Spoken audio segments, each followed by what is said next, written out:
ಇವತ್ತು ಬಾರಿ ಕುತೂಹಲಕ್ಕೆ ಎಡೆ ಮಾಡಿಕೊಟ್ಟಿದ್ದು ಇಡೀ ರಾಜ್ಯದ ಜನ ಕುತೂಹಲದಿಂದ ನೋಡ್ತಾ ಇದ್ದಿದ್ದಂಥದ್ದು ಅದು ಪಿಯುಸಿ ಮತ್ತು ಎಸ್ಎಸ್ಎಲ್ಸಿ ಪರೀಕ್ಷೆಯ ವಿಚಾರಕ್ಕೆ ಸಂಬಂಧಪಟ್ಟಂತೆ ರಾಜ್ಯ ಸರ್ಕಾರ ಯಾವ ರೀತಿಯಾದಂತ ತೀರ್ಮಾನವನ್ನ ಕೈಗೊಳ್ಳುತ್ತೆ ಅನ್ನುವಂಥದ್ದು ಸಾಕಷ್ಟು ಕುತೂಹಲಕ್ಕೆ ಎಡೆ ಮಾಡಿಕೊಟ್ಟಿತ್ತು। ಈ ವರ್ಷ ದ್ವಿತೀಯ ಪಿಯುಸಿ ಪರೀಕ್ಷೆ ರದ್ದು ಮಾಡಲಾಗ್ತಾ ಇದೆ। ಅಧಿಕೃತವಾಗಿ ಶಿಕ್ಷಣ ಸಚಿವರು ಅದರ ಬಗ್ಗೆ ಹೇಳಿಕೆಯನ್ನ ಕೊಟ್ಟರು, ಆದ್ರೆ ಎಸ್ಎಸ್ಎಲ್ಸಿ ಪರೀಕ್ಷೆ ಇರುತ್ತೆ ಅಂತ ಸ್ಪಷ್ಟಪಡಿಸಿದ್ದಾರೆ। ಶಿಕ್ಷಣ ಸಚಿವರಾಗಿರುವಂತ ಸುರೇಶ್ ಕುಮಾರ್ ಅವರು ಘೋಷಣೆಯನ್ನ ಮಾಡಿದ್ರು। ಪಿಯು ವಿದ್ಯಾರ್ಥಿಗಳಿಗೆ ಗ್ರೇಡ್ ಅನ್ನ ನೀಡಲಿಕ್ಕೆ ನಿರ್ಧಾರವನ್ನ ಮಾಡಲಾಗಿದೆ। For the first time PUC ವಿದ್ಯಾರ್ಥಿಗಳಿಗೆ ನಮ್ಮ ಸ್ಟೇಟ್ ಸಿಲೆಬಸ್ ಅಲ್ಲಿ ಗ್ರೇಡ್ ಆಧಾರದಲ್ಲಿ ರಿಸಲ್ಟ್ ಅನ್ನ ನೀಡಲಾಗ್ತದೆ। ಪರೀಕ್ಷೆ ಇಲ್ಲದೆ ಎರಡನೇ ಪಿಯುಸಿಯ ಎಲ್ಲಾ ಮಕ್ಕಳನ್ನು ಕೂಡ ಪಾಸ್ ಮಾಡಲಾಗ್ತಾ ಇದೆ। ಇನ್ನ ಪರೀಕ್ಷೆ ಬೇಕೇ ಬೇಕು ಅನ್ನುವವರಿಗೆ ಪರೀಕ್ಷೆಗೆ ಚಿಂತನೆಯನ್ನ ಮಾಡಲಾಗುತ್ತೆ। ಮುಂದಿನ ದಿನಗಳಲ್ಲಿ ಪರೀಕ್ಷೆ ಬೇಕೇ ಬೇಕು ಅನ್ನುವಂಥವರಿಗೆ ಅಂತನೂ ಕೂಡ ಸ್ಪಷ್ಟಪಡಿಸಿದ್ದಾರೆ ಮಾನ್ಯ ಶಿಕ್ಷಣ ಸಚಿವರು। ಈ ಬಾರಿ ಹೊಸ ರೀತಿಯಲ್ಲಿ ಎಸ್ಎಸ್ಎಲ್ಸಿ ಪರೀಕ್ಷೆಯನ್ನ ಮಾಡಲಾಗ್ತಾ ಇದೆ। ಈ ಬಾರಿ ಎಸ್ಎಸ್ಎಲ್ಸಿ ಪರೀಕ್ಷೆಗೆ 2 ಪ್ರಶ್ನೆ ಪತ್ರಿಕೆಗಳಿರುತ್ತೆ, ಗಮನವಿಟ್ಟು ಕೇಳಿ। ಈ ಬಾರಿ ಎಸ್ಎಸ್ಎಲ್ಸಿ ಪರೀಕ್ಷೆಗೆ 2 ಪ್ರಶ್ನೆ ಪತ್ರಿಕೆ ಮಾತ್ರ ಇರುತ್ತೆ। ಈ ಹಿಂದೆ 6 ಪ್ರಶ್ನೆ ಪತ್ರಿಕೆ ಇರ್ತಾ ಇತ್ತು, 6 ಸಬ್ಜೆಕ್ಟ್ಗೆ ಒಂದೊಂದು ಪತ್ರಿಕೆ, ಸೊ 6 ಪ್ರಶ್ನೆ ಪತ್ರಿಕೆ ಇರ್ತಾ ಇತ್ತು। ಆದರೆ ಈ ಬಾರಿ 2 ಇರುತ್ತೆ। ಅದನ್ನು ಯಾವ ರೀತಿಯಾಗಿ ಡಿವೈಡ್ ಮಾಡಿದ್ದಾರೆ ಅಂತ ನೋಡೋದಾದ್ರೆ, ಒಂದು ಭಾಷೆ ಆಧಾರಿತವಾಗಿ ಒಂದು ಪ್ರಶ್ನೆ ಪತ್ರಿಕೆ, ಇನ್ನೊಂದು ವಿಷಯ ಆಧಾರಿತ ಮತ್ತೊಂದು ಪ್ರಶ್ನೆ ಪತ್ರಿಕೆ। ಭಾಷೆ ಆಧಾರಿತ ಅಂದ್ರೆ ಕನ್ನಡ, ಇಂಗ್ಲಿಷು, ಹಿಂದಿ, ಸಂಸ್ಕೃತ ಈ ರೀತಿಯಾಗಿ ಭಾಷೆ ಆಧಾರಿತವಾಗಿ ಒಂದು ಪ್ರಶ್ನೆ ಪತ್ರಿಕೆಯನ್ನ ರೆಡಿ ಮಾಡ್ತಾರೆ, 3 ಲ್ಯಾಂಗ್ವೇಜ್ ಅನ್ನ ಸೇರಿಸಿ। ಇನ್ನೊಂದು ವಿಷಯ ಆಧಾರಿತ ಪ್ರಶ್ನೆ ಪತ್ರಿಕೆ ಅಂದ್ರೆ ಸೋಷಿಯಲ್ ಸೈನ್ಸ್ ಆಗಿರ್ಬೋದು ಅಥವಾ ಮ್ಯಾಥ್ಸ್ ಆಗಿರ್ಬೋದು, ಮತ್ತೊಂದು ಸೈನ್ಸ್ ಆಗಿರ್ಬೋದು, ಈ 3ಅನ್ನ ಸೇರಿಸಿ ಒಂದು ಪ್ರಶ್ನೆ ಪತ್ರಿಕೆಯನ್ನ ಮಾಡಲಿರುವಂತದ್ದು। ಈ ಒಂದೊಂದು ಸಬ್ಜೆಕ್ಟಿಗೂ ಕೂಡ 40 ಮಾರ್ಕ್ಸ್ ಅನ್ನ ಡಿವೈಡ್ ಮಾಡ್ತಾ ಇದ್ದಾರೆ। 40 3 ಸಬ್ಜೆಕ್ಟ್ಗಳನ್ನ ಸೇರಿಸಿ ಟೋಟಲ್ ಆಗಿ 120 ಮಾರ್ಕ್ಸ್ಗಳಿಗೆ ಇಲ್ಲಿ ಎಕ್ಸಾಮ್ ಅನ್ನ ಬರಿಬೇಕಾಗುತ್ತೆ। ನಿಮಗೆ ತೋರಿಸ್ತಾ ಇದ್ವಿ ಯಾವ ರೀತಿಯಾಗಿ ಡಿವೈಡ್ ಮಾಡ್ತಾ ಇದ್ದಾರೆ ಅಂದ್ರೆ, ವಿಜ್ಞಾನ, ಗಣಿತ, ಸಮಾಜ ವಿಜ್ಞಾನ ಸೇರಿಸ್ಬಿಟ್ಟು ಒಂದು ಪ್ರಶ್ನೆ ಪತ್ರಿಕೆ ಇರುತ್ತೆ, ಮತ್ತೊಂದು ಭಾಷೆ ಆಧಾರಿತವಾಗಿ ಅಂದ್ರೆ ಕನ್ನಡ, ಇಂಗ್ಲಿಷು, ಹಿಂದಿ ಈ 3 ಸಬ್ಜೆಕ್ಟ್ಗಳನ್ನ ಸೇರಿಸ್ಬಿಟ್ಟು ಒಂದು ಪ್ರಶ್ನೆ ಪತ್ರಿಕೆಯನ್ನ ಮಾಡಲಾಗ್ತಾ ಇದೆ। ಈ ವರ್ಷದ ದ್ವಿತೀಯ ಪಿಯುಸಿ ಪರೀಕ್ಷೆ ವಿದ್ಯಾರ್ಥಿಗಳಿಗೆ ಪರೀಕ್ಷೆ ಇಲ್ಲದೆ ಅವ್ರನ್ನ ಯಾವ ರೀತಿ ನಾವು ಗ್ರೇಡಿಂಗ್ ಕೊಡ್ಬೋದು, ಅವರ ಕಲಿಕಾ ಮಟ್ಟವನ್ನ ಯಾವ ರೀತಿ ಅಸೆಸ್ ಮಾಡಬಹುದು ಅನ್ನೋದು ಕೂಡ ಬಹಳ ಯೋಚನೆ ಮಾಡಿದ್ವಿ। ಇನ್ಫ್ಯಾಕ್ಟ್ ಕೆಲವು ರಾಜ್ಯಗಳಲ್ಲಿ ಸೆಕೆಂಡ್ ಪಿಯುಸಿ ಪರೀಕ್ಷೆ ರದ್ದು ಮಾಡಿದ್ಮೇಲೆ ಆ ರಾಜ್ಯಗಳ ಪಿಯುಸಿ ಮುಖ್ಯಸ್ಥರನ್ನ ನಾವು ಸಂಪರ್ಕ ಮಾಡಬೇಕು, ನೀವು ಯಾವ ರೀತಿ ರಿಸಲ್ಟ್ ಅನ್ನು ಅನೌನ್ಸ್ ಮಾಡ್ತೀರಾ, ಪಿಯುಸಿ ಪರೀಕ್ಷೆ ರದ್ದು ಮಾಡಿದ್ಮೇಲೆ ಯಾವ ಆಧಾರದ ಮೇಲೆ ಮಾಡ್ತೀರಾ ಅಂತ ಕೂಡ ಕೇಳಕ್ಕೆ ನಾವು ಪ್ರಯತ್ನ ಪಟ್ಟಿದ್ದೀವಿ। ದ್ವಿತೀಯ ಪಿಯುಸಿ ಪರೀಕ್ಷೆಯನ್ನ ಮಾಡೋದನ್ನ ರದ್ದು ಮಾಡಿ ಆ ಎಲ್ಲ ಮಕ್ಕಳಿಗೆ ನಾವು ಯಾವ ರೀತಿ ಅಸೆಸ್ ಮಾಡಬಹುದು, ಯಾವ ಆಧಾರದ ಮೇಲೆ ಮಾಡಬಹುದು, ನಮ್ಗಿರುವ ಅಲ್ಪ ಸ್ವಲ್ಪ ಮಾಹಿತಿ ಏನಿದೆ ಅವ್ರ ಬಗ್ಗೆ ಅಂತ ಯೋಚನೆ ಮಾಡಿ ಈ ನಿರ್ಧಾರಕ್ಕೆ ಬಂದಿದ್ದೀವಿ। ಈ ವರ್ಷದ ದ್ವಿತೀಯ ಪಿಯುಸಿ ಮಕ್ಕಳೇನಿದ್ದಾರೆ ಅವರೆಲ್ಲರೂ ಕೂಡ ಕಳೆದ ವರ್ಷ ಫಸ್ಟ್ ಪಿಯುಸಿ ಎಕ್ಸಾಮ್ ನ ಡಿಸ್ಟ್ರಿಕ್ಟ್ ಲೆವೆಲ್ ಪರೀಕ್ಷೆಯಾಗಿ ಅವರು ಎದುರಿಸಿದರು। ಡಿಸ್ಟ್ರಿಕ್ಟ್ ಲೆವೆಲ್ ಪರೀಕ್ಷೆಯಾಗಿ ಏನು ಎದುರಿಸಿದ್ರು, that assessment was reasonably fail. District level ಮಾಡಿದ್ರು, ಅವ್ರ ಕಾಲೇಜಲ್ಲಿ ಮಾಡಿದ್ರು, ಫೇಲ್ ಆಗಿರ್ತದೆ। ಆ ಅಂಕಗಳ ಆಧಾರದ ಮೇಲೆ ನಾವು ಒಂದಷ್ಟು ಮಾನದಂಡವನ್ನ ನಮ್ಮ ಪಿಯುಸಿ ಇಲಾಖೆ ಮಂಡಳಿ ಅದು ರಿಲೀಸ್ ಮಾಡುತ್ತೆ। ಈ ವರ್ಷ ಎಸ್ಎಸ್ಎಲ್ಸಿ ಪರೀಕ್ಷೆಯಲ್ಲಿ ನಾವು ಪರೀಕ್ಷೆ ಇಲ್ಲದೆ ಅವರ ಕಲಿಕಾ ಮಟ್ಟ ಯಾವುದಾದ್ರು ಒಂದು ನಿರ್ಧಾರ ಆಗೋದು ಬಹಳ ಕಷ್ಟ ಆಗ್ತದೆ. ಒಂದು ನಾವು ತೀರ್ಮಾನಕ್ಕೆ ಬಂದಿದ್ದೀವಿ,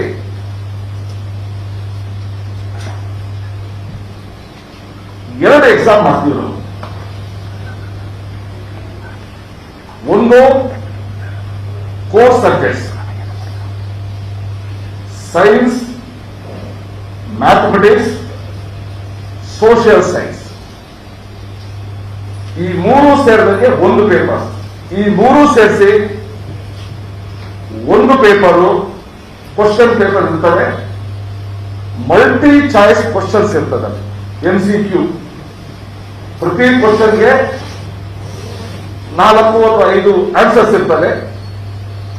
ಅವರು ಅದನ್ನ ಆಯ್ಕೆ ಮಾಡೋದು.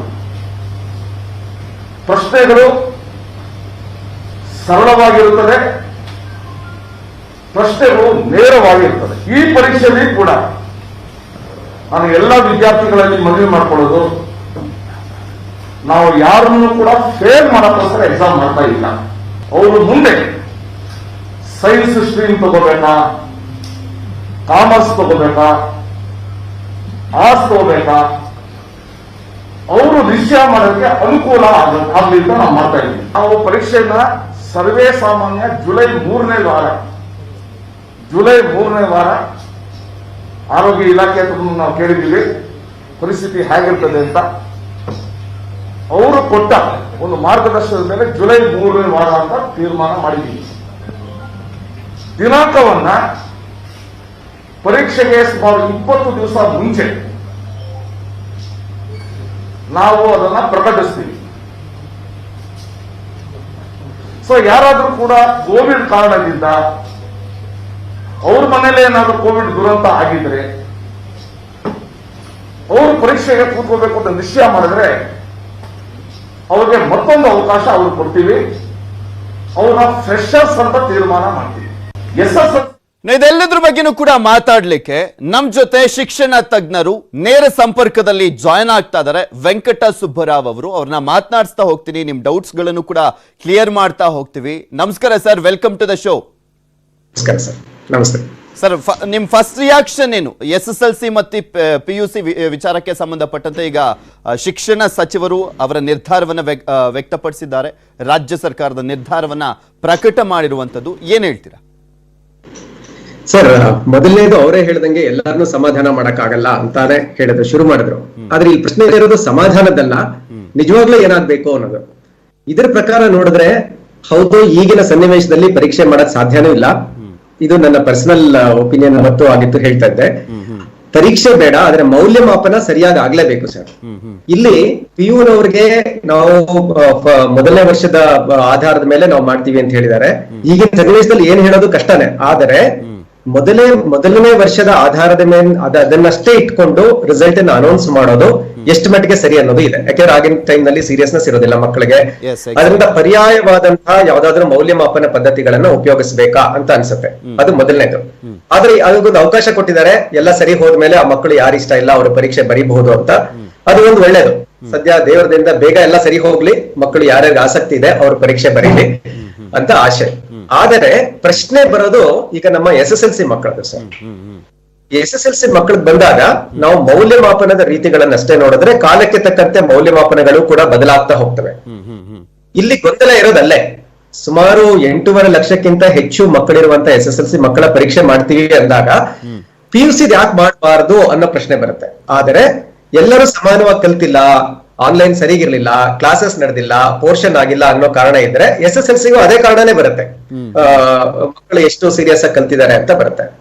ಮೊದಲನೇದು. ಎರಡನೇದು, ಮೌಲ್ಯಮಾಪನದ ವಿಷಯಗಳನ್ನೇ ನಾವು ನೋಡೋದಕ್ಕೆ ಹೋದ್ರೆ ಮೌಲ್ಯಮಾಪನ ಮಾಡೋದು ಬರೀ ಯಾರನ್ನೋ ಪಾಸು ಅಥವಾ ಫೇಲು ಅಂತ ಹೇಳಕ್ಕಲ್ಲ. ಇಲ್ಲಿ ಸ್ವಲ್ಪ ಗೊಂದಲ ಇದೆ ಅನ್ಸುತ್ತೆ. ಯಾಕೆಂದ್ರೆ ಮೊದಲನೇದಾಗಿ ಎಲ್ಲ ಮಕ್ಕಳನ್ನು ಪಾಸ್ ಮಾಡ್ತೀವಿ ಅಂತ ಹೇಳ್ತಾರೆ, ಅದು ಮೊದಲನೇದು. ಎಲ್ಲರೂ ಪಾಸೇ ಆಗ್ತಾರೆ ಅಂದಾಗ ಮೌಲ್ಯಮಾಪನದ ಅವಶ್ಯಕತೆ ಬರೋದಿಲ್ಲ. ಆದ್ರೆ ಗ್ರೇಡ್ ಕೊಡಬೇಕು ಅಂತ ನಾವು ಪಾಸ್ ಮಾಡ್ತಾ ಇದೀವಿ, ಅನ್ಯಾಯ ಆಗ್ಬಾರ್ದು ಅನ್ನೋದು ಸರಿ. ಆದರೆ ಮೌಲ್ಯಮಾಪನ ಮಾಡೋದು ಬರೀ ಒಂದು ನಾಲೆಡ್ಜ್ ಆಧಾರಿತ ಪ್ರಶ್ನೆಗಳಿಗೆ ಅಷ್ಟೇ ಅಲ್ಲ. ಯಾಕೆಂದ್ರೆ ಅವರೇ ಹೇಳ್ದಂಗೆ ಉತ್ತರ ಪ್ರಶ್ನೆಗಳು ಬಹಳ ಸರಳವಾಗಿರುತ್ತೆ, ಬರೀ ಆಬ್ಜೆಕ್ಟಿವ್ ಟೈಪ್ ಕ್ವಶನ್ಸ್ ಇರುತ್ತೆ, ಬರೀ 40 ಪ್ರಶ್ನೆ ಇರುತ್ತೆ, ಯಾರಾದ್ರೂ ಪಾಸ್ ಆಗ್ಬಹುದು ಆ ತರ ಇರುತ್ತೆ. ನಾವ್ ಯಾರನ್ನೂ ಫೇಲ್ ಮಾಡೋದಿಲ್ಲ, ಎಲ್ಲರೂ ಪಾಸ್ ಆಗ್ತಾರೆ ಅನ್ನೋದು ಸ್ವಲ್ಪ ಗೊಂದಲ. ಯಾಕೆಂದ್ರೆ ಮೌಲ್ಯಮಾಪನ ಅನ್ನೋದು ಅಷ್ಟು ಸರಳವಾಗಿ ಮಾಡುವಂತದ್ದಲ್ಲ. ಈಗ ಒಂದು ನೇರವಾದ ಪ್ರಶ್ನೆಗಳನ್ನ ಅಷ್ಟೇ ಕೇಳ್ತೀವಿ ಅಂತಂದ್ರೆ ನಾವು ಮಕ್ಕಳನ್ನ ಬರೀ ನಾಲೆಡ್ಜ್ ಕ್ವಶನ್ಸ್ ಮಾತ್ರ ಕೇಳ್ತಾ ಇದೀವಿ, ಜ್ಞಾನಾಧಾರಿತ ಪ್ರಶ್ನೆಗಳು ಅಂತ ಕರಿತೀವಿ. ಆದ್ರೆ ಮೌಲ್ಯಮಾಪನ ಬರೀ ಅಷ್ಟೇ ಅಲ್ಲ, ಸುಮಾರು 6 ರಿಂದ 7 ರೀತಿಯಲ್ಲಿ ಮಕ್ಕಳ ಮೌಲ್ಯಮಾಪನವನ್ನ, ಅವರ ಕಲಿಕೆಯ ಮಟ್ಟವನ್ನ ಅಳಿಬೇಕಾಗತ್ತೆ. Knowledge, comprehension, application, skill, analysis, synthesis, ಈ ತರ ಎಲ್ಲ ಬರ್ತಾ ಹೋಗುತ್ತೆ. ಇಲ್ಲಿ ನಾವು ಹೇಳ್ತಿರೋದ್ರಲ್ಲೇ ಗೊಂದಲ ಇದೆ. ಅಂದ್ರೆ ಬರೀ ನಾನು ಜ್ಞಾನಾಧಾರಿತ ಪ್ರಶ್ನೆಗಳನ್ನ ಅಷ್ಟೇ ಮಕ್ಕಳನ್ನ ಕೇಳ್ತೀನಿ ಅಂದ್ರೆ ಮೌಲ್ಯಮಾಪನ ಮಾಡೋ ಅವಶ್ಯಕತೆನೆ ಬರಲ್ವೇನೋ ಅನ್ಸುತ್ತೆ ಸರ್ ನನಗೆ. ಇದು ನನ್ನ ಪರ್ಸನಲ್ ಅಭಿಪ್ರಾಯ. ಅಲ್ಲ ಅವರು ಮತ್ತೊಂದು ಅದರಲ್ಲಿ ಸ್ಪಷ್ಟನೆ ಕೊಡ್ತಾ ಹೋಗ್ತಾರೆ. ನಾವು ಈ ಮಕ್ಕಳು ನೆಕ್ಸ್ಟ್ ಸೈನ್ಸ್ ತಗೊಳ್ಳುವಂಥದ್ದು, ಆರ್ಟ್ಸ್ ತಗೊಳ್ಳುವಂಥದ್ದು ಅಥವಾ ಕಾಮರ್ಸ್ ತಗೊಳ್ಳುವಂಥದ್ದು, ಈ ರೀತಿಯಾಗಿ ಸೆಲೆಕ್ಟ್ ಮಾಡುವಂತ ಸಂದರ್ಭದಲ್ಲೂ ಕೂಡ ತಮ್ಮ ಬುದ್ಧಿಯ ಮಟ್ಟಕ್ಕೆ ಅನುಗುಣವಾಗಿ ಸೆಲೆಕ್ಟ್ ಮಾಡ್ಲಿಕ್ಕೂ ಕೂಡ ಇದು ಒಂದು ರೀತಿಯಾಗಿ ಹೆಲ್ಪ್ ಆಗುತ್ತೆ ಅಂತ ಹೇಳ್ತಾ ಇದ್ರು ಅವರು. ಸರ್ ಇದನ್ನ ನಾನು more of A psychometric analysis ಅನ್ಸುತ್ತೆ. ಅಂದ್ರೆ ಬರೀ ಯಾವ ಕೋರ್ಸ್ ತಗೊಳ್ಬೇಕು ಅಂತ ಅಷ್ಟೇ ಡಿಸೈಡ್ ಮಾಡಕ್ ಹೋದ್ರೆ ಈ ಪರೀಕ್ಷೆ ಅವಶ್ಯಕತೆ ಬರೋದಿಲ್ಲ, ಆಮೇಲೂ ಮಾಡ್ಬೋದು. ಈಗ ಉದಾಹರಣೆಗೆ ಆ ವಿಜ್ಞಾನ ಯಾವುದೋ ಒಂದು ಮಗು ತಗೊಳ್ಬೇಕು ಅಂತಿದ್ರೆ ಅದು ನ್ಯಾಚುರಲಿ CET ಬರ್ದೇ ಬರೀತಾನೆ ಮಗು, ಅಲ್ಲಿ ಗೊತ್ತಾಗುತ್ತೆ, ಅಲ್ಲಿಗೆ ಅವಕಾಶ ಕೊಡ್ಬೋದು ಆ ಮಗುಗೆ. ಆಮೇಲೆ 10ನೇ ಕ್ಲಾಸಿಂದ PUC ಹೋಗಕ್ಕೆ ಅಷ್ಟೇ ಆದ್ರೆ ಅದಕ್ಕೆ ಆ ಕಾಲೇಜ್ ಮಟ್ಟದಲ್ಲಿ ಪರೀಕ್ಷೆಗಳನ್ನ ನಡೆಸಬಹುದು. ಆಮೇಲೆ PUCಗೆ ಫಸ್ಟ್ ಇಯರ್ PUC ನಲ್ಲಿ ಯಾವುದು ಡಿಸ್ಟ್ರಿಕ್ಟ್ ಲೆವೆಲ್ ಪರೀಕ್ಷೆಗಳಾಯ್ತು, ಜಿಲ್ಲಾಧಾರಿತ ಪರೀಕ್ಷೆಗಳಾಯ್ತು, ಆ ಪರೀಕ್ಷೆಗಳು ಚೆನ್ನಾಗಿತ್ತು, ಅದರ ಆಧಾರದ ಮೇಲೆ ನಾವು ತಗೊಳ್ತೀವಿ ಅಂತಂದ್ರೆ SSLC ಪರೀಕ್ಷೆ ಮಾಡ್ಲೇಬೇಕು ಅಂತಿದ್ರೆ ಅದನ್ನ ಬಗ್ಗೆ ಎಲ್ಲ ಕ್ಲಾರಿಟಿ ತಗೊಳ್ತಾ ಹೋಗ್ತೀನಿ ಸರ್. ನಮ್ ಜೊತೆ ಪಬ್ಲಿಕ್ ಕಾಲರ್ಸ್ ಗಳು ಕೂಡ ಫೋನ್ ಮಾಡ್ತಿದ್ದಾರೆ, ಅವರು ಸಾಕಷ್ಟು ಡೌಟ್ಸ್ ಗಳು ಇರುವಂತದ್ದು, ಅದ್ರ ಬಗ್ಗೆನೂ ಕೂಡ ಕ್ಲಾರಿಟಿಯನ್ನ ಕೊಡ್ತಾ ಹೋಗೋಣ. ಮಧು ಅವ್ರು ಕರೆಯನ್ನ ಮಾಡಿರುವಂತದ್ದು ಬೆಂಗಳೂರಿಂದ. ನಮಸ್ಕಾರ ಮಧು ಅವರೇ. ನಮಸ್ಕಾರ ಸರ್. ಹೇಳಿ ಸರ್, ಹೇಳಿ ಸರ್. ಇವ್ರು ಯಾವ ತರ ಮಾಡ್ತಾರೆ ಸರ್? ಒಂದ್ ಕಣ್ಣಿಗೆ ಬೆಣ್ಣೆ, ಒಂದ್ ಕಣ್ಣಿಗೆ ಸುಣ್ಣ, ಈ ತರ ಮಾಡಿದ್ರೆ ಹೆಂಗೆ ಸರ್? ಅಂದ್ರೆ ಕಣ್ಣಿಗೆ ಬೆಣ್ಣೆ ಸುಣ್ಣ ಯಾವ ತರ ಸೆಕೆಂಡ್ PU ಮಾಡಿದ್ರು, SSLC ಈ ತರ ಮಾಡ್ತಾ ಇದಾರೆ. ಇಲ್ಲಿ ಸರಿಯಾಗಿ ಆನ್ಲೈನ್ ಅಲ್ಲಿ ಕ್ಲಾಸ್ ತಗೊಳಕ್ಕೆ ನೆಟ್ವರ್ಕ್ ಸಿಗಲ್ಲ, ಈ ತರ ಪ್ರಾಬ್ಲಮ್ಗಳು ಸಹ ಇದೆ. ಕ್ಲಾಸ್ ಹೋದ್ರೇನೆ ಸರಿಯಾಗಿ ಪಾಠ ಸರಿಯಾಗಿ ಇದಾಗಲ್ಲ ಸರ್. ಇಲ್ಲಿ ಹೇಗೆ ಇದ್ರಲ್ಲಿ ಯಾವ ತರ ಆಗುತ್ತೆ ಸರ್ ನಮ್ಗೆ? ಮಕ್ಕಳುಗಳಿಗೆ, ನಮ್ಮ ಮಗನೇ SSLCನೇ, ಸರಿಯಾಗಿ ಇಲ್ಲಿ ಟವರ್ ಸಿಗಲ್ಲ.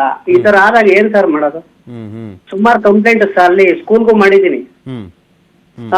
ಈ ತರ ಇದ್ದಾಗ ಇವ್ರು ಈ ತರ ಮಾಡಿದ್ರೆ ಈ ತರ ಈಗ ಸರ್ ಕೇಂದ್ರ ಸರ್ಕಾರನೇ ಬೇಡ ಅಂತ ಹೇಳೈತೆ. ಅಂದ್ರೆ ಎಕ್ಸಾಮ್ ಬೇಡವಾಗಿತ್ತು ಅಂತನಾ ನಿಮ್ಮ ಅಭಿಪ್ರಾಯ? ಹೌದು ಸರ್. ಈಗ ಎಕ್ಸಾಮ್ ಮಾಡಿದ್ರೆ ಎಲ್ಲಾರ್ಗು ಒಂದೇ ತರ ಮಾಡಿ, ಇಲ್ಲ ನೆಕ್ಸ್ಟ್ ಮಾಡ್ಬೋದಲ್ಲ ಸರ್, ಮುಂದಕ್ಕೆ ಮಾಡ್ಬೋದಲ್ಲ ಇದನ್ನ. ಅಂದ್ರೆ ಮುಂದಕ್ಕೆ ಏನಕ್ ಮಾಡ್ತಾ ಇಲ್ಲ ಅಂದ್ರೆ 3ನೇ ಅಲೆ ಬರುತ್ತೆ ಎನ್ನುವ ಕಾರಣಕ್ಕೆ, ಅದರಲ್ಲೂ ಸ್ಪೆಷಲಿ ಮಕ್ಕಳಿಗೆ ಅಟ್ಯಾಕ್ ಆಗುತ್ತೆ ಅನ್ನೋ ಒಂದು ಕಾರಣಕ್ಕೋಸ್ಕರನೇ ಇಲ್ಲಿ ಸ್ಪೆಷಲಿ ಈ ಒಂದು ಎಕ್ಸಾಮ್ ಗಳನ್ನ ರದ್ದು ಮಾಡಿರುವಂತದ್ದು, ಕೆಲವೊಂದಕ್ಕೆ ಚೇಂಜಸ್ ಮಾಡಿ SSLC ಎಕ್ಸಾಮ್ ಅನ್ನ ಮಾಡ್ತಿರೋದು. ಈಗ ನಿಮ್ ಮಗ ಏನ್ ಹೇಳ್ತಾನೆ? SSLC ಅಲ್ಲ ಸರ್, ಮಾಡಿದ್ರೆ ಸರಿ, ಅದು ಟವರ್ ಸಿಗ್ತಲ್ಲ. ಏನ್ ಆನ್ಲೈನ್ ಕ್ಲಾಸ್? ಆನ್ಲೈನ್ ಎಕ್ಸಾಮ್ ಅಲ್ಲ ಇದು. ಅಲ್ಲ ಗೊತ್ತಾಯ್ತು ಸರ್. ಅಂದ್ರೆ ಇಷ್ಟ ದಿನ ಏನ್ ಬರುತ್ತೆ ಕ್ವಶನ್ ಆನ್ಸರ್ ಏನ್ ಬರುತ್ತೆ ಅಂತ ಗೊತ್ತಾಗ್ಬೇಕಲ್ಲ ಸರ್. ಈಗ ಒಂದೇ ಸಲ 3 ಸಬ್ಜೆಕ್ಟ್ ಒಂದೇ ಸಲ ಕೊಡ್ತೀನಿ ಅಂತಾರೆ, 120 ಅಂಕ ಕೊಡ್ತೀನಿ ಅಂತಾರೆ. ಅದು ಯಾವ ತರ ತಗೊಳ್ಳೋದು, ಏನ್ ಮಾಡೋದು ಸರ್? ಓಕೆ, ನಮ್ ಜೊತೆ ಶಿಕ್ಷಣ ತಜ್ಞರು ಕೂಡ ಇದ್ದಾರೆ, ಅವರು ಕೂಡ ಮಾತನಾಡ್ತಾರೆ. ಸರ್ ಏನ್ ಹೇಳ್ತೀರಾ ಸರ್? ಇವ್ರ ಪ್ರಶ್ನೆ ಅರ್ಥ ಆಗಿರ್ಬೇಕು ನಿಮ್ಗೆ ಈಗ ಆಲ್ರೆಡಿ. ಸರ್ ಇಲ್ಲಿ 2 ತರ ಇದೆ ಮಧು ಅವರೇ. ಒಂದು, ಹೌದು ನೆಟ್ವರ್ಕ್ ಸಿಗ್ತಾ ಇಲ್ಲ, ಸರಿಯಾಗಿ ಕಲಿಕೆ ಆಗಿಲ್ಲ ಗ್ರಾಮೀಣ ಭಾಗಗಳಲ್ಲಿ, ಅದು ಎಲ್ಲರಿಗೂ ಗೊತ್ತಿರೋದು. ಆದ್ರೆ ಇಲ್ಲಿ 2 ವಿಷಯ ಗಮನಿಸ್ಬೇಕು ಸರ್. ಒಂದು, CBSE ನ ಇದನ್ನ ಹೆಚ್ಚು ನಾವು ಹೋಲಿಕೆ ಮಾಡೋದಕ್ಕೆ ಆಗೋದಿಲ್ಲ, ಯಾಕಂದ್ರೆ ಮೌಲ್ಯಮಾಪನ ಪದ್ಧತಿಗಳು ಬೇರೆ ಇದೆ ಎರಡರದ್ದು ನಡುವೆ. ಆದ್ರೆ ನಾವ್ ಇದರಲ್ಲಿ ತುಂಬಾ ರಿಸರ್ಚ್ ಮಾಡೋ ಅವಶ್ಯಕತೆ ಇಲ್ಲ, ಯಾಕಂದ್ರೆ ಎಲ್ಲರಿಗೂ ಗೊತ್ತಿದೆ ಮಕ್ಕಳು ಸರಿಯಾಗಿ ಕಲಿಕೆ ಆಗಿಲ್ಲ ಈ ವರ್ಷದಲ್ಲಿ. ಅದನ್ನ ಆಧಾರವಾಗಿಟ್ಕೊಂಡು ಒಂದು, ಹೇಗೆ ಫಸ್ಟ್ PUC ತಗೊಂಡ್ರು ಹಾಗೆ ತಾಲೂಕು ಮಟ್ಟದಲ್ಲಿ ಯಾವ್ದೋ ಒಂದು ಪರೀಕ್ಷೆ ಶಾಲಾ ಮಟ್ಟದಲ್ಲಿ ಮಾಡಬೇಕು. ಯಾಕೆಂದ್ರೆ ಆ ಶಿಕ್ಷಕರಿಗೆ ಗೊತ್ತಿರುತ್ತೆ ಏನ್ ಕಲ್ತಿದ್ದಾರೆ ಅಂತ ಮಾಡಬಹುದು. ಇಲ್ಲ ಅವ್ರು 8ನೇ ಕ್ಲಾಸ್ ಯಾವ್ದಾದ್ರು ತಗೊಳ್ಬಹುದು, ಅಥವಾ ನಿರಂತರ ಮತ್ತು ವ್ಯಾಪಕ ಮೌಲ್ಯಮಾಪನ ನಾವು ಸರಿಯಾಗಿ ಮಾಡಿದ್ದರೆ 9ನೇ ಕ್ಲಾಸ್ ಅಲ್ಲಿ ಸಾಧ್ಯ ಆಗಿದ್ದರೆ ಅದರ ಆಧಾರದ ಮೇಲೆ ತಗೊಳ್ಬಹುದು. ಆದ್ರೆ 9ನೇ ಕ್ಲಾಸಿನ ಡೇಟಾ ಇಲ್ಲ ಅಂತಲೇ ಎಲ್ಲರಿಗೂ ತಿಳಿದಿದೆ. ಅದು ಮೊದಲನೇದು. ಹಾಗೆ ಬದುವರ ಪ್ರಶ್ನೆಗೆ ಪರೀಕ್ಷೆ ಮಾಡ್ಲೇಬೇಕು ಅಂತಿದ್ರೆ ಅದಕ್ಕೊಂದು ಸಮಾಧಾನಕರವಾದ ವಿಷಯ ಅವ್ರು ಕೊಟ್ಟಿದ್ದಾರೆ. ಏನಂದ್ರೆ ಬರೀ ಆಬ್ಜೆಕ್ಟಿವ್ ಟೈಪ್ ಕ್ವಶನ್ಸ್ ಇರುತ್ತೆ, ಯಾವ ರೀತಿ ಪ್ರಶ್ನೆಗಳು ಬರುತ್ತೆ ಆ ಪ್ರಶ್ನೆಗಳ ಮಾದರಿಯನ್ನ ಇಷ್ಟರಲ್ಲೇ ಅವರು ಅನೌನ್ಸ್ ಕೂಡ ಮಾಡ್ತಾ ಇದ್ದಾರೆ. ಆದ್ರಿಂದ ಮಕ್ಕಳು ಇಲ್ಲ ವೆಬ್ಸೈಟ್ ಅಲ್ಲಿ ತಗೊಂಡು ಅಥವಾ ಶಿಕ್ಷಕರ ಹತ್ರ ಇವಾಗ ಕಲ್ತ್ಕೊಂಡು ಪರೀಕ್ಷೆಯನ್ನ ಬರೆಯೋದಕ್ಕೆ ತಯಾರಿಯನ್ನ ಮಾಡ್ಕೋಬಹುದು ಅನ್ಸುತ್ತೆ ಸರ್. ಅದೊಂದು ಸಮಾಧಾನಕರವಾದ ವಿಷಯ ಇದೆ ಅವ್ರಿಗೆ. ಗಾಬರಿ ಆಗೋ ಅವಶ್ಯಕತೆ ಇಲ್ಲ ಅನ್ಸುತ್ತೆ. ಓಕೆ ಮಾತನಾಡಿಸ್ತಾ ಹೋಗ್ತೀನಿ ಸರ್, ಇನ್ನು ಸಾಕಷ್ಟು ಜನ ಕರೆಯನ್ನ ಮಾಡ್ತಾ ಇದ್ದಾರೆ, ನಿಮ್ಮಿಂದ ಕ್ಲಾರಿಟಿಯನ್ನ ಪಡ್ಕೊಳ್ತಾ ಹೋಗ್ತೀನಿ ವೀಕ್ಷಕರೇ. ಮತ್ತಷ್ಟು ಡೀಟೇಲ್ಸ್ ಅನ್ನ ನಿಮ್ಮ ಮುಂದೆ ಇಡ್ತಾ ಹೋಗ್ತೀನಿ. ಆದ್ರೆ ಅದಕ್ಕೂ ಮುಂಚೆ ಒಂದು ಸ್ಮಾಲ್ ಬ್ರೇಕ್ ಹೋಗ್ಲಿಕ್ಕೂ ಮುನ್ನ ನಿಮ್ ಗಮನಕ್ಕೆ, ದೇಶದ ಎಲ್ಲರಿಗೂ ಕೂಡ ಕೊರೋನಾ ವ್ಯಾಕ್ಸಿನ್ ಸಿಗಬೇಕೆಂಬುದು ನೆಟ್ವರ್ಕ್ 18ನ ಆಶಯ. ಫೆಡರಲ್ ಬ್ಯಾಂಕ್ ಅಪೋಲೋ ಸಹಯೋಗದೊಂದಿಗಿನ ನೆಟ್ವರ್ಕ್ 18ನ ಈ ಆಶಯಕ್ಕೆ ದೇಶವ್ಯಾಪಿ ಬಲ ಸಿಕ್ಕಿದೆ. ಎಲ್ರಿಗೂ ವ್ಯಾಕ್ಸಿನ್ ಅನ್ನುವಂತ ಜಾಗೃತಿ ಮೂಡಿದೆ.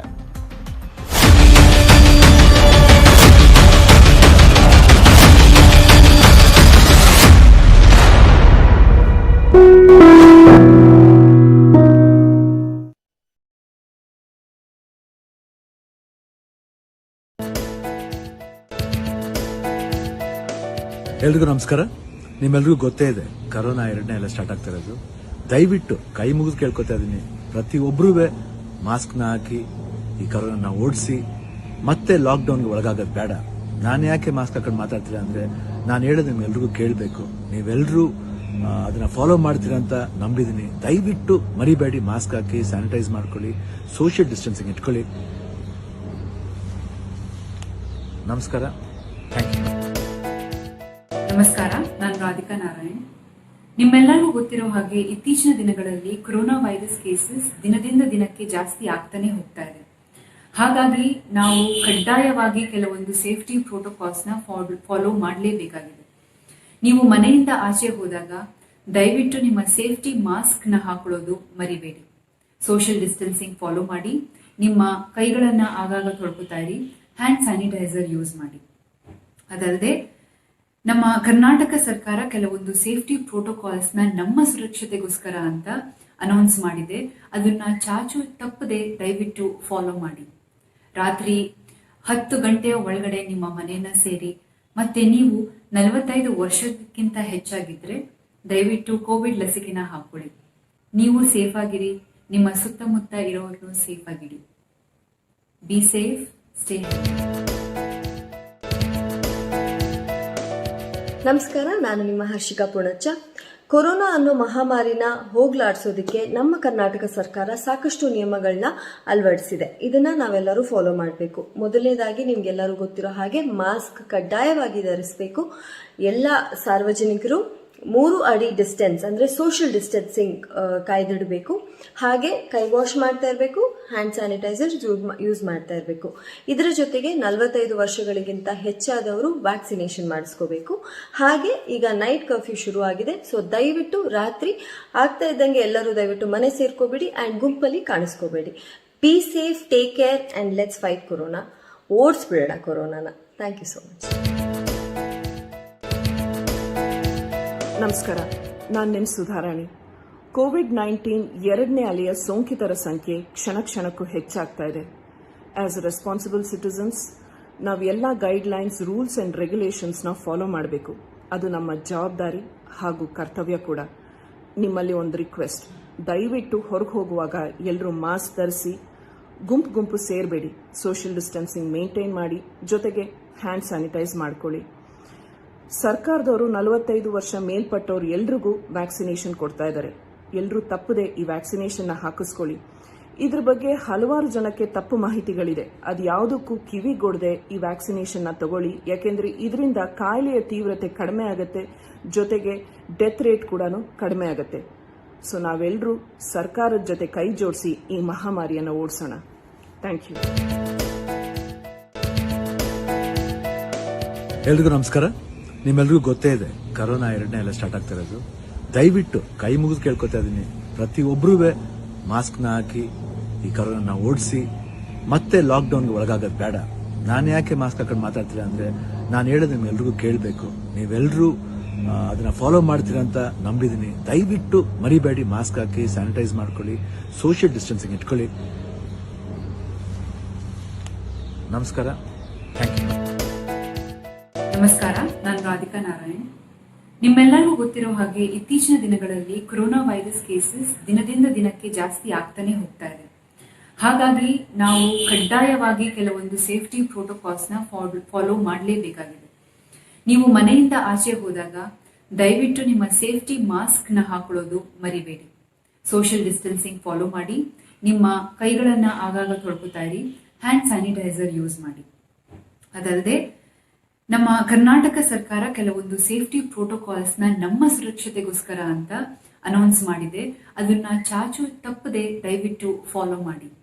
ರಾತ್ರಿ 10 ಗಂಟೆಯ ಒಳಗಡೆ ನಿಮ್ಮ ಮನೆಯನ್ನ ಸೇರಿ, ಮತ್ತೆ ನೀವು 45 ವರ್ಷಕ್ಕಿಂತ ಹೆಚ್ಚಾಗಿದ್ರೆ ದಯವಿಟ್ಟು. ವಿಚಾರಕ್ಕೆ ಸಂಬಂಧಪಟ್ಟಂತೆ ಸುರೇಶ್ ಕುಮಾರ್ ಅವರು ಘೋಷಣೆ ಮಾಡಿದ ನಂತರ ಮುಖ್ಯಮಂತ್ರಿಗಳು ಕೂಡ ಪ್ರತಿಕ್ರಿಯೆಯನ್ನ ಕೊಟ್ಟರು. ಕೊರೋನಾ ಸೋಂಕು ಕಡಿಮೆ ಆದ್ರೆ SSLC ಪರೀಕ್ಷೆಯನ್ನ ಮಾಡ್ತೇವೆ, SSLC ಪರೀಕ್ಷೆ ನಡೆಸೋ ಬಗ್ಗೆ ಸಿಎಂ ಸ್ಪಷ್ಟನೆಯನ್ನ ನೀಡಿದ್ದಾರೆ. ಕೊರೋನಾ ಅಬ್ಬರವಿಲ್ಲದಿದ್ದರಷ್ಟೇ SSLC ಪರೀಕ್ಷೆ ಅಂತ ಹೇಳಿದ್ದಾರೆ.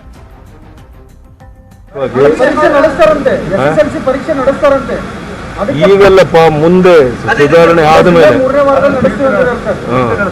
ಸುಧಾರಣೆ ಆದ್ರೆ ನಡೆಸ್ತೀವಿ, ಇಲ್ಲ ಅಂದ್ರೆ ನಡೆಸೋದಿಲ್ಲ. ಸುರೇಶ್ ಕುಮಾರ್ ಅವರು ಜುಲೈ 3ನೇ ವೀಕು ನಾವು SSLC ಪರೀಕ್ಷೆಯನ್ನ ಮಾಡುವಂತ ಸಾಧ್ಯತೆಯ ಬಗ್ಗೆ ಹೇಳ್ತಾ ಇದ್ರು. ಅದಕ್ಕೆ ಹೇಳ್ತಾ ಇದ್ವಿ, ವಿದ್ಯಾರ್ಥಿಗಳೇ ಮತ್ತು ಪೋಷಕರೇ ಟೆನ್ಷನ್ ಆಗಬೇಡಿ. ಈ ವಿಚಾರದಲ್ಲಿ 3 ವಿಷಯಗಳಿಗೆ ಒಂದೇ ಪತ್ರಿಕೆ, ಭಾಷೆಗೆ ಒಂದು ಪತ್ರಿಕೆ, ಹೇಗಪ್ಪ ಪರೀಕ್ಷೆ ಬರೆಯುವಂತದ್ದು ಅಂತ ಟೆನ್ಷನ್ ಸಾಕಷ್ಟು ಜನರಿಗೆ ಈಗ ಆಲ್ರೆಡಿ ಆಗಿದೆ.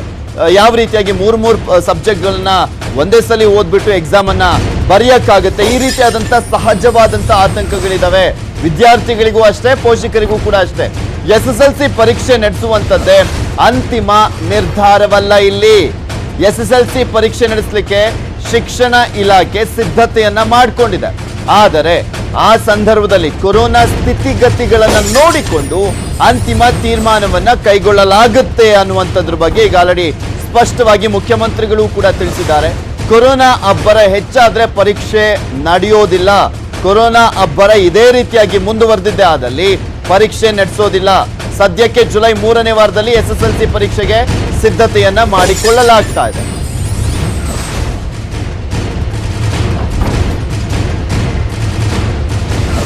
ಇದ್ರ ಬಗ್ಗೆ ಮತ್ತಷ್ಟು ಮಾತನಾಡಿಸ್ತಾ ಹೋಗ್ತೀನಿ.